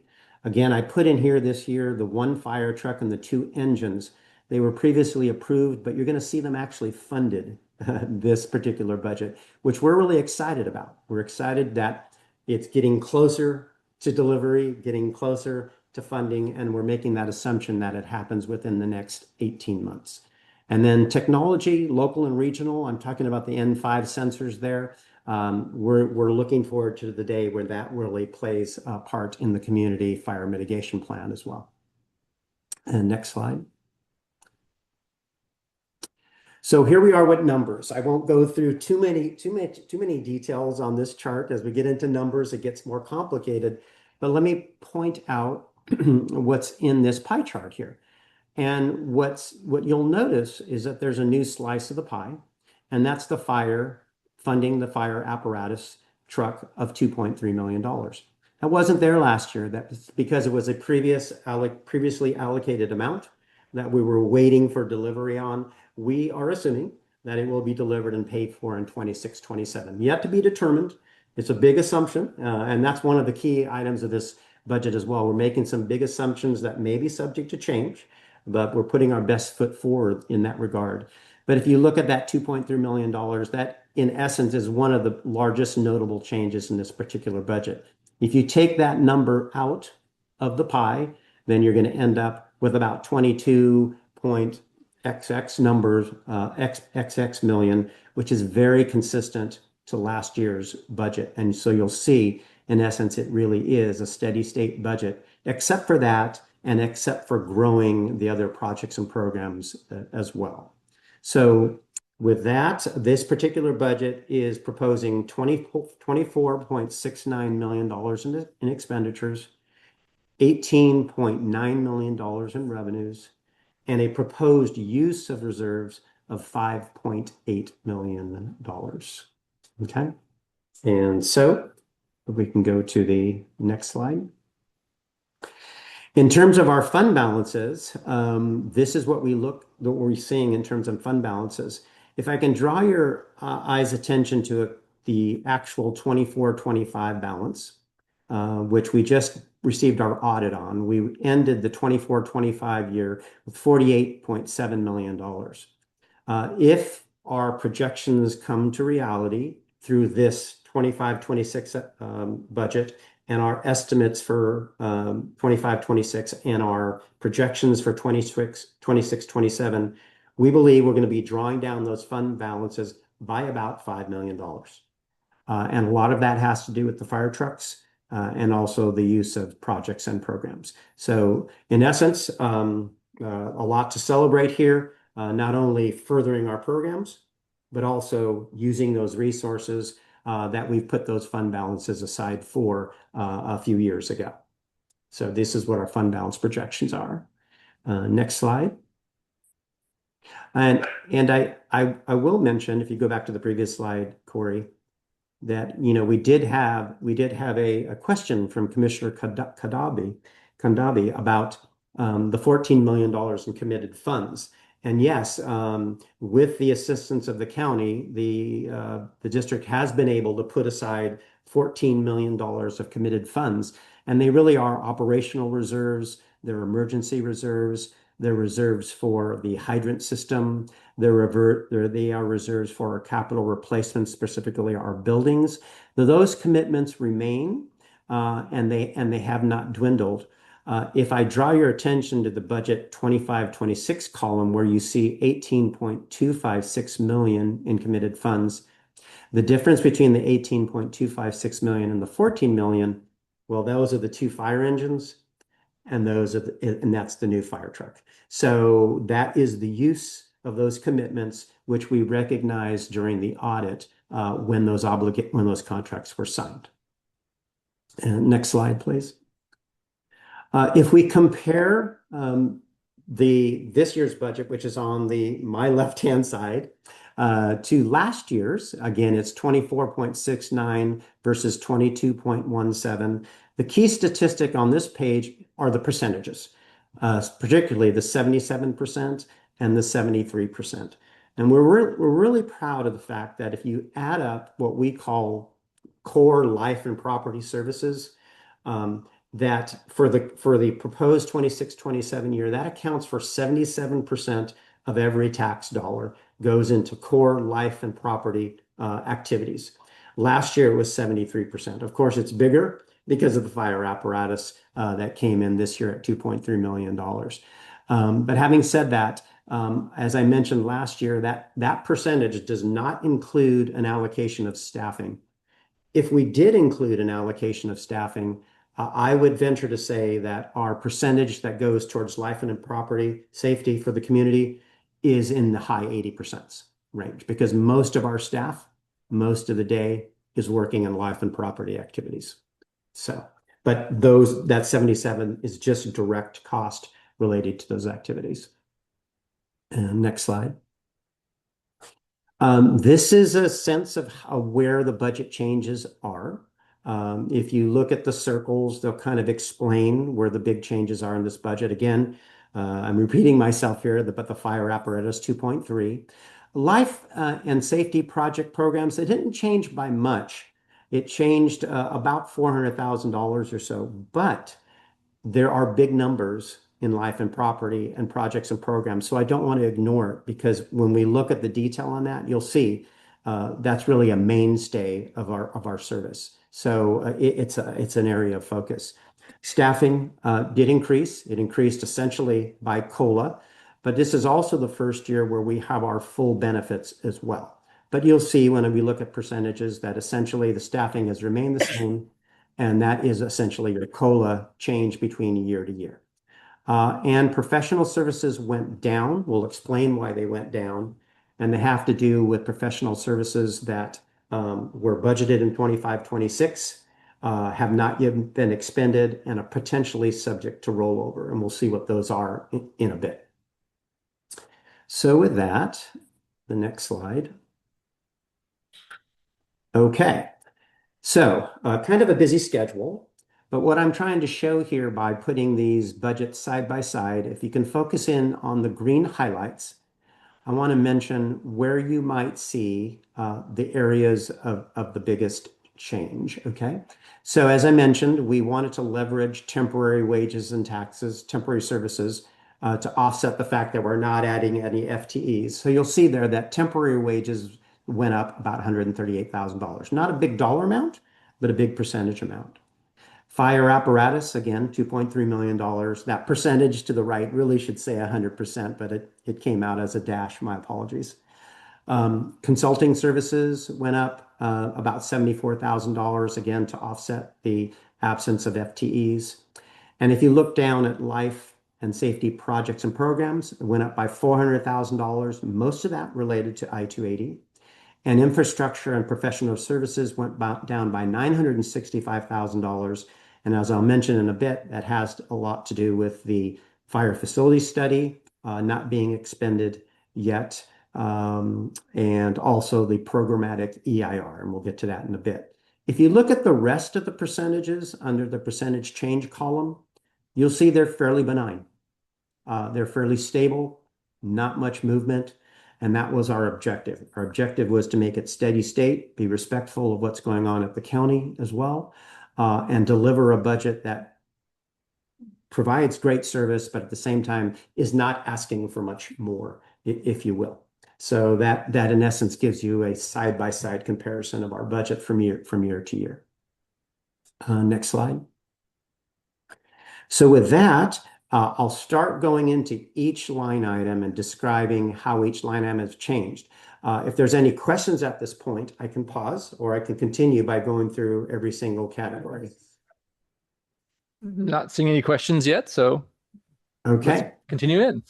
Okay, so this is our budget side by side. Revenues, really vanilla, went up by 3.54%.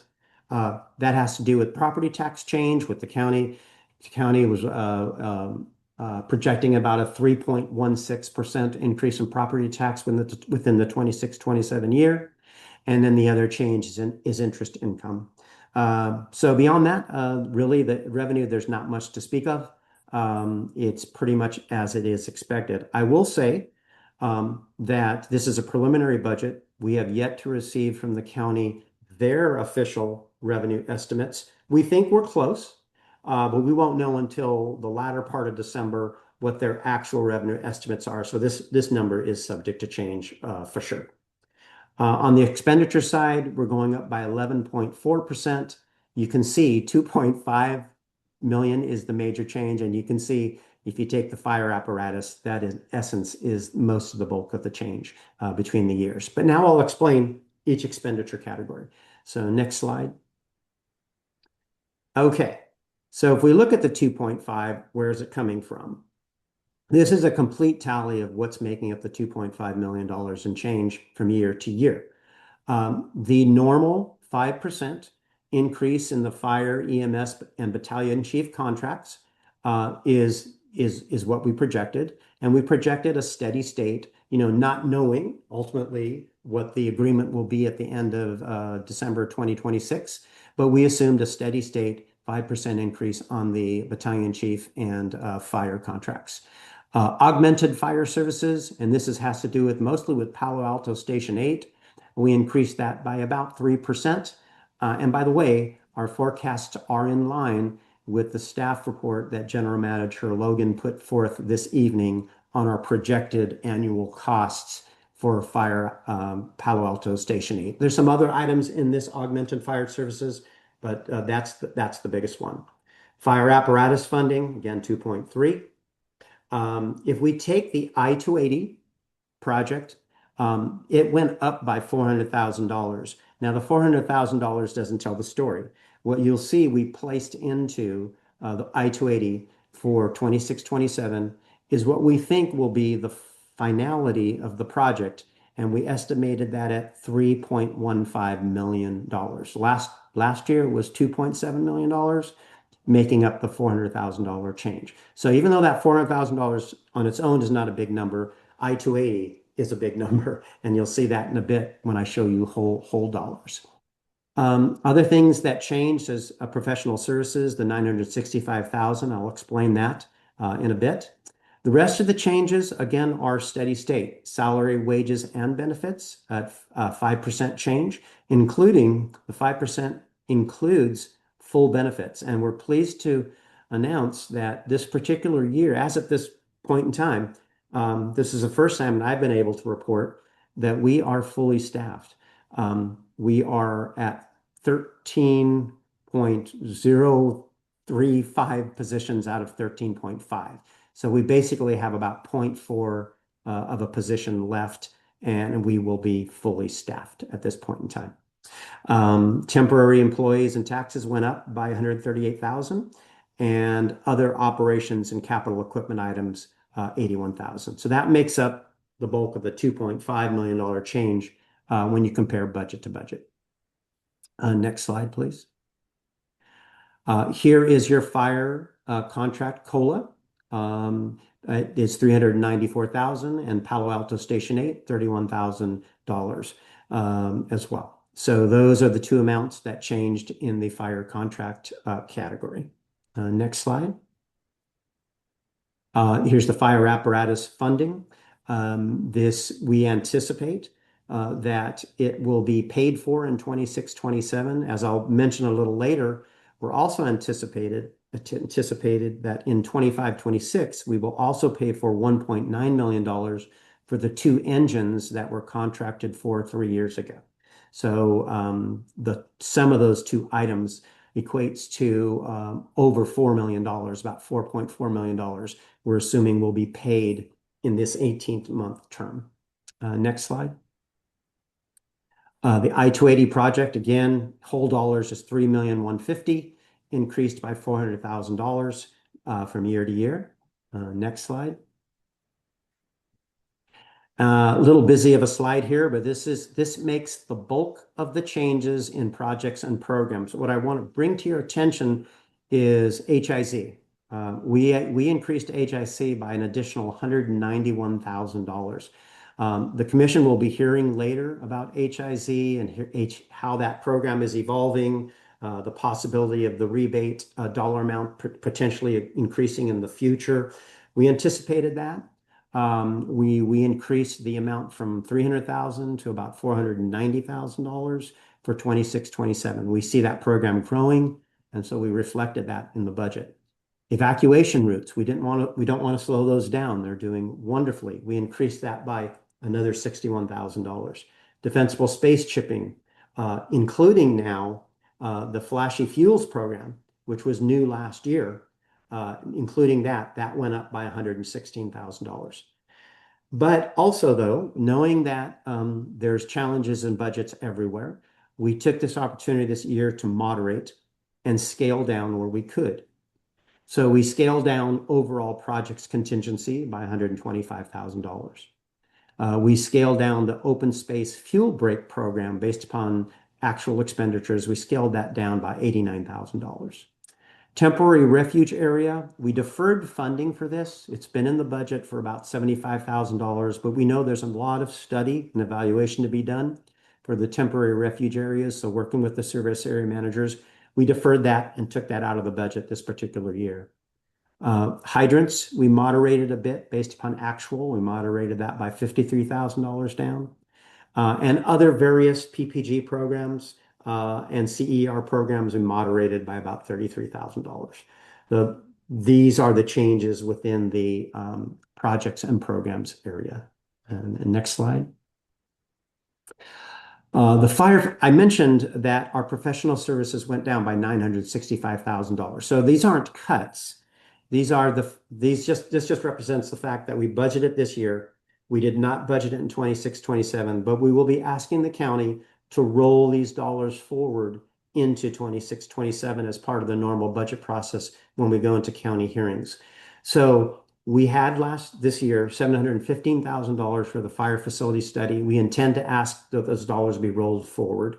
And we also had the programmatic EIR for $250,000. We're also going to ask the county to please roll those dollars forward. One of the commissioners asked, how do the rollovers work? And what we do is we bring them to the county's attention. We discuss with them, General Manager Logan and I discuss with them the justifications for the rollover, why they're important. And then we basically make that case, and they've been extremely willing and wonderful in hearing us through and accommodating our rollovers. I will say, to the extent that we do contract for items, that makes it a much easier process to get the roll forwards. So as various initiatives become contracted, i.e., like the fire trucks, then the rollover process becomes even simpler. Next slide, please. Lastly, this is just the changes in FTEs. So you can see what happened here in terms of overall existing salaries and wages, temporary employees, and employee taxes.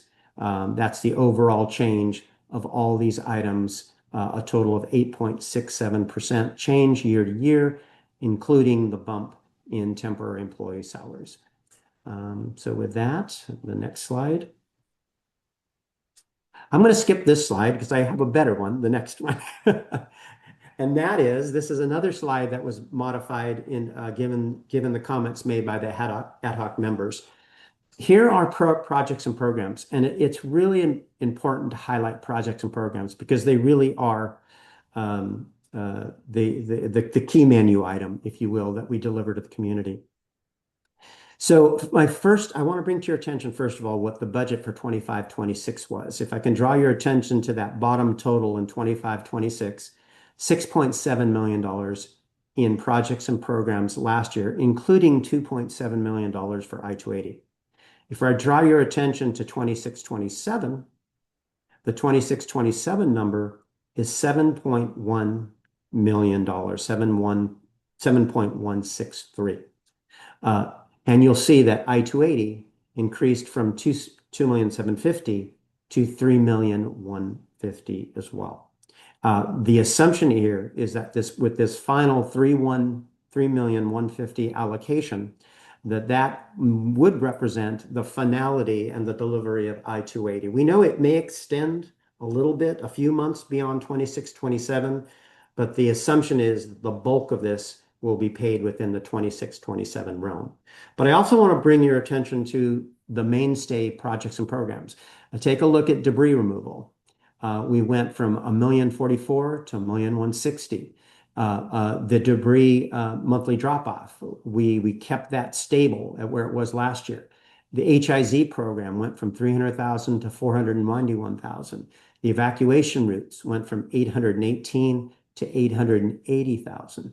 So again, we're not losing momentum. We're actually strengthening and acknowledging the fact that these particular programs are growing and they're really making an impact as well.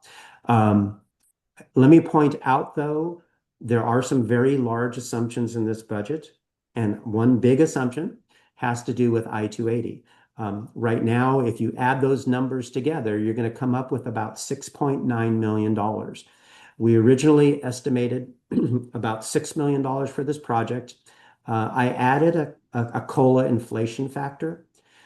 We won't know the real number on I-280 until early January. We might have what the engineers call a 95% level of confidence number. At that time, we'll know what the real number is. At this point in time, we are only taking the original estimates and applying a COLA factor to it. But it may well be that I-280 could come in higher. It's very, very possible. And we'll pace that and monitor that and hopefully report that back to this commission before we present the final budget to the county in January. So that's a very large assumption in this budget as well. Of course, the other large assumption is the payment of the fire trucks. It's not a large assumption that we'll pay them. We know we will pay them. It is an assumption that we will pay them within this term, but we feel pretty confident. We feel pretty confident about that one. So with that, the next slide. Rollovers. Complicated area to talk about, but let me describe how rollovers work. Rollovers are not part of the adopted budget. They are numbers that we provide to the county, and they allow us to roll budgets from year to year after the adoption takes place at the county level. So what this schedule is showing you is how the rollovers have evolved. So if you look at the first three columns, the one that starts with rollover from 24-25 and goes over to column 3 that's titled fiscal year 25-26 total rollover balance, that amount of $6,081,634, that those rollovers have already been approved by the county. They were approved in 25-26. So those dollars, which includes the fire, which includes I-280, the first year of I-280, which includes the fire facilities study, first phase 1, the PEIR, AI fire detection, and various sundry capital items, those have all been approved by the county. What we're assuming is in column 4 as to what will be spent. We're assuming those particular pieces of those rollovers will be spent. Now, if they're not spent, they're still subject to rollover again, but we're assuming those dollars will be spent. And so our projected rollover for the next year, from 25-26 to the next year, is about $6.7 million, including the fact that we anticipate we'll request the rollover of most of year 2 of I-280 as well. So I know this is complicated, but I bring this to the commission's attention because when we do adopt a budget, presumably for $24 million, the potential is that 2 months, a month after adoption in June of 2026, the county then will add an additional $6 million if all our rollovers are approved. So just keep that in mind, and we'll keep you posted as to how those discussions go. So with that, the next slide. In summary, there's no increases in FTEs. And again, we offset that with some additional funding for professional services, contracted and seasonal employees. It's a year of major projects. The fire apparatus is large in terms of dollar impact and use of funds. We continue to advance the programs and projects. And also, we did moderate where we could, specifically in the projects and programs areas as well. And we continue with this concept of new service areas and service area budgeting as we move forward and develop new systems.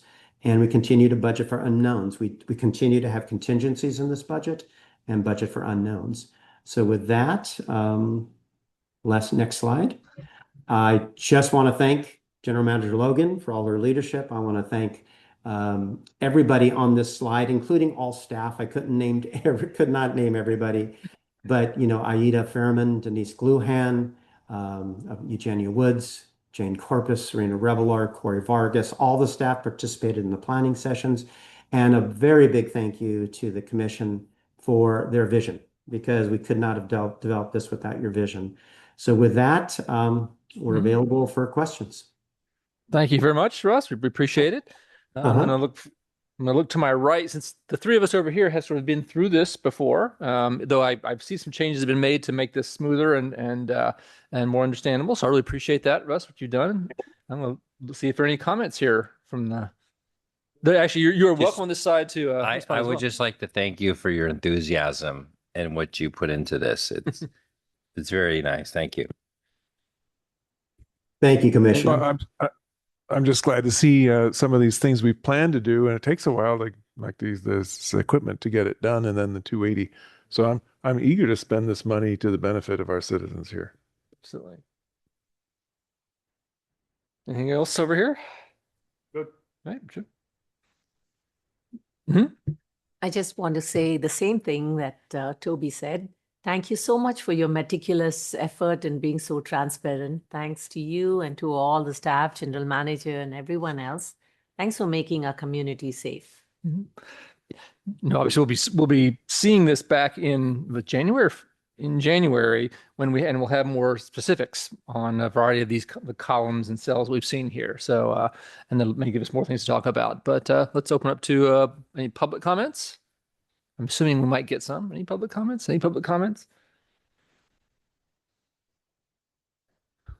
Could I ask that you put a chart up for me? Mhm. There was a chart online that showed The roll. the budget comparisons for the various years. Could Mhm. I ask that that be put up? Yep.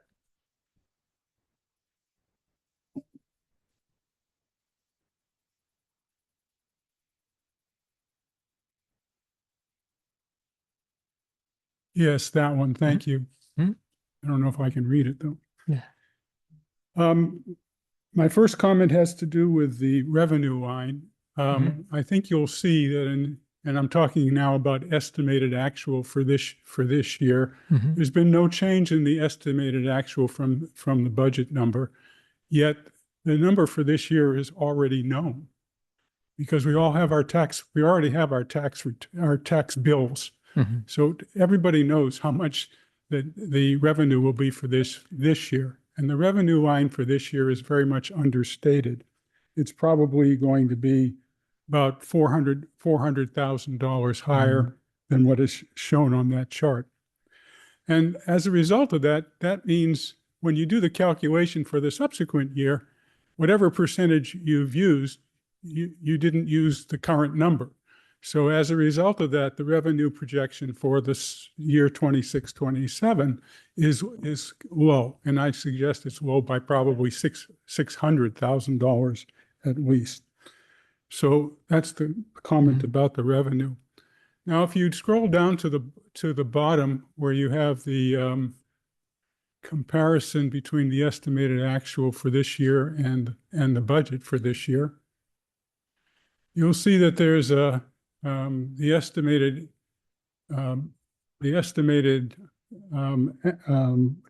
budget for this year showed like a $3 million decline, almost a $4 million decline. And you'll see that we're only 4 months into this year, and already the difference is over $4 million. And if you actually add the higher revenue number where it's going to come in, it's going to be, $4.5 million difference between the budget and the estimated actual for this year. So I like to say that the revenue numbers are probably low. Second thing I'd like to say is that the budget has a $1.2 million contingency in it. And considering that the district has overestimated expenditures by $3, $4, or $5 million every single year for the last 5 years, and the fact that the individual line items are well padded, I don't understand why you want to continue to have a $1.2 million contingency in this budget. It just doesn't seem reasonable to me. Continue. Thank you for the extra time. I appreciate it.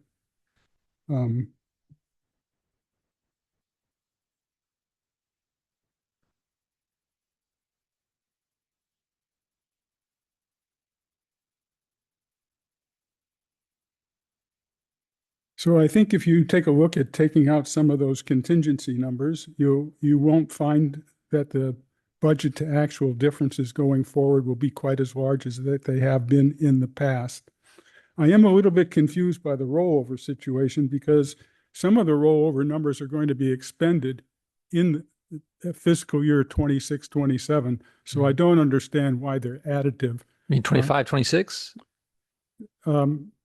Being spent in 25-26? No, they're going to be expended in 26-27. So for instance, the do you want to go to the rollover page? Okay. We moved that chart. Yeah. That was near the end of the presentation. Yeah. No, keep going. There you go. So the $6 million that be added, doesn't that include the fire apparatus? And isn't the expenditure of the fire apparatus included in the 26-27? As I read it, and Russ, correct me if I'm wrong, 2.3 we expect to be rolled into the 26-27 budget because that one will not have been delivered until the 26-27 year. Exactly. You're exactly correct. Yeah. You're exactly correct. But the budgeted expenditure includes that $2.3 million, doesn't it, Russ? It does, but at the same time, even though the allocation is going to be expended, but we also rely on the county to roll forward that allocation for us so that we can match it against the expenditure. So we're not changing we're not changing budgeted expenditures based on rollovers. His last statement said that you would add the expenditure budget for 26-27 to the rollover number. No, what I heard him say, and let me see if I can say it, and then Russ can tell us which was wrong, is that we're planning expenditure of 2.3 million in 26-27. Yes. Regardless of what gets approved as rollovers, but this is kept out separate because it does have to go through a separate approval process. But we're expecting to expend it, and that's in our budgeted expenditures. But that's not affected, or if they didn't approve this rollover, for example, then we'd be in a weird state of expecting to expend $2.3 million, and the rollover didn't happen. We're expecting that rollover to happen to accommodate that 2.3 million expenditure. That's what I don't understand, because you're budgeting the $2.3 million in the budget itself. So the new budget has the $2.3 million in it. Why does it matter if it rolls over or doesn't roll over? You have it in budget. Mm-hmm. I would suggest you do away with rollovers. I don't see what the benefit of them are. It is just it's a required county convention, and it's an important one, right? Because it really talks about what you have not expended, especially for major projects. It's a facility to allow you to roll them forward so that those dollars are properly moved into the proper year. It does make it confusing, no doubt about it. And it is it's a difficult one to talk through, because you're really talking about two different types of numbers, your original projections versus rollovers that come into the play. In my opinion, if you are going to budget the number, then you shouldn't roll it over. If you're going to roll it over, then you shouldn't budget it, because it's already been budgeted. You've already budgeted those expenditures. Now you're asking permission to roll them into the new year. There's no reason why you should budget them again in that base budget, because the money is going to roll over from the previous year. So I don't understand how you consider to do both. But thank you very much for the time. Appreciate it. Thank you. Any other public comments online, or? Okay. Thank you very much. Any other comments here from the dais? Okay, great. Let's see. Thank you very much, Russ. And thank you. We move on to item 9, and we'll see you back in January on this. Thank you. We'll move on to item 9, personnel. Agenda items 9A through 9C are to discuss and consider action for 3 employment agreements. There's 1 proposed amendment and 2 new position descriptions and employment agreements. California Government Code Section 54953C3 requires the Commission to orally report a summary of the proposed compensation changes before taking final action to adopt that compensation, here by approving the employment agreements. Key components of the proposed compensation are described in detail in the proposed employment agreements included in the agenda packet. Item 9A provides for the Commission consideration of the General Manager Employment Contract, which expires December 31st, 2025. Previously, the Commission conducted a performance evaluation of the General Manager, completing that process in June 2025. The staff memorandum report in the agenda packet provides the employment contract history. In this proposed 7th Amendment to the at-will full-time salaried General Manager Employment Agreement, I think, without speaking for everybody, I think this recognizes the continued performance of our general manager, and statement of where we are as an organization, how we've evolved to a tremendous degree, and how we are a key player in this valley, and collaborating with all kinds of regional agencies on an equal footing and really making a difference with them. So we really appreciate all of that. This proposed 7th Amendment to the at-will full-time salary general manager employment agreement extends the term to December 31st, 2026, updates the timing for the employee performance evaluation, and which essentially aligning it with the salary compensation review, and includes the following compensation. Wages. The proposed amendment increases the annual salary to $310,000 beginning January 1st, 2026. All other compensation and benefits remain unchanged. Any clarifying questions from the Commission? Any other comments? Okay, great. Thank you. Let's see. I will entertain a motion. And a second. Warren moves to adopt 9A. Thank you very much. Any other comments here? None. Any public comments? See none? Seeing none, let's take a vote. Okay, President Spreen, Yes. Vice President McDonald, Yes. Commissioner Basiji, Enthusiastic, yes. okay, Commissioner Kadambi, Yes. Commissioner Tyson, Yes. Commissioner Warren. Always yes. Right, motion passes 6-0 with one absent. Thank you very much. I will sleep much easier tonight knowing that we put this forward. Thank you very much. Moving on to item 9B. General Manager Logan, please present the item. Yes, thank you. And thank you to the commission, to your support, to the staff, the public, county council, to all the learning curve that's gone on. If you believe it, it's been 8 years, starting the 8th year, and can't believe it's been such an adventure, and we've come a long way. So Sure have. thank you for those who were here, took the leap of faith at the beginning, and those who joined in and continued in that journey. So I very much appreciate it. Yes, I look forward to the next 10 years too. Yeah, I'm doing everything in 5-year increments now and carry a 3-year calendar. So look out, for what you wish for.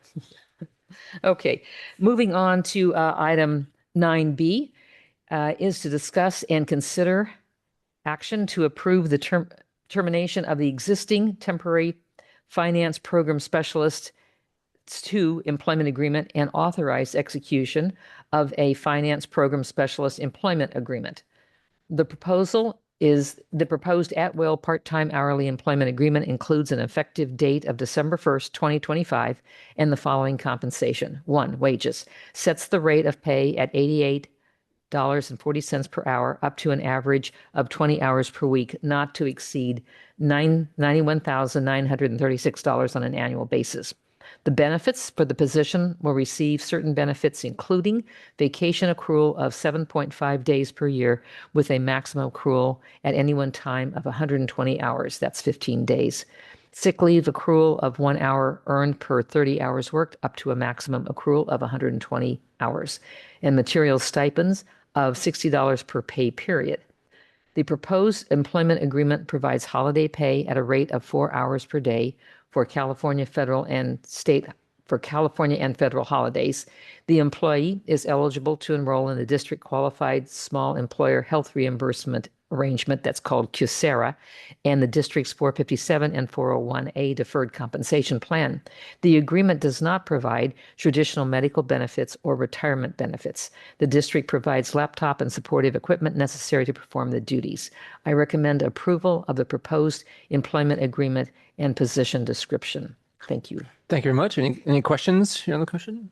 Seeing none, I would take a motion in a second. Tyson moves approval. Basiji, second. Thank you. Any public comments? Seeing none, let's take a roll call. President Spreen, Yes. Vice President McDonald, Yes. Commissioner Basiji, Yes. Commissioner Kadambi, Yes. Commissioner Tyson, Yes. Commissioner Warren. Yes. Motion passes 6-0 with one absent. Thank you very much. Moving on to 9C. Okay, agenda item 9C is to discuss and consider action to approve the termination of the existing temporary IHFR specialist employment agreement and authorize execution of an IHFR program specialist employment agreement. The proposed at-will part-time hourly employment agreement includes an effective date of December 1st, 2025, and the following compensation: wages. Sets the rate of pay at $45 an hour, up to an average of 20 hours per week, not to exceed $46,800 on an annual basis. Benefits: the position will receive certain benefits, including vacation accrual of 7.5 days per year with a maximum accrual at any one time of 120 hours, which is 15 days. Sick leave accrual of 1 hour earned per 30 hours worked, up to a maximum accrual of 120 hours. Material stipend of $60 per pay period. Vehicle stipend of $150 per month. A uniform allowance of up to $2,800 for specific items identified in the proposed employment agreement.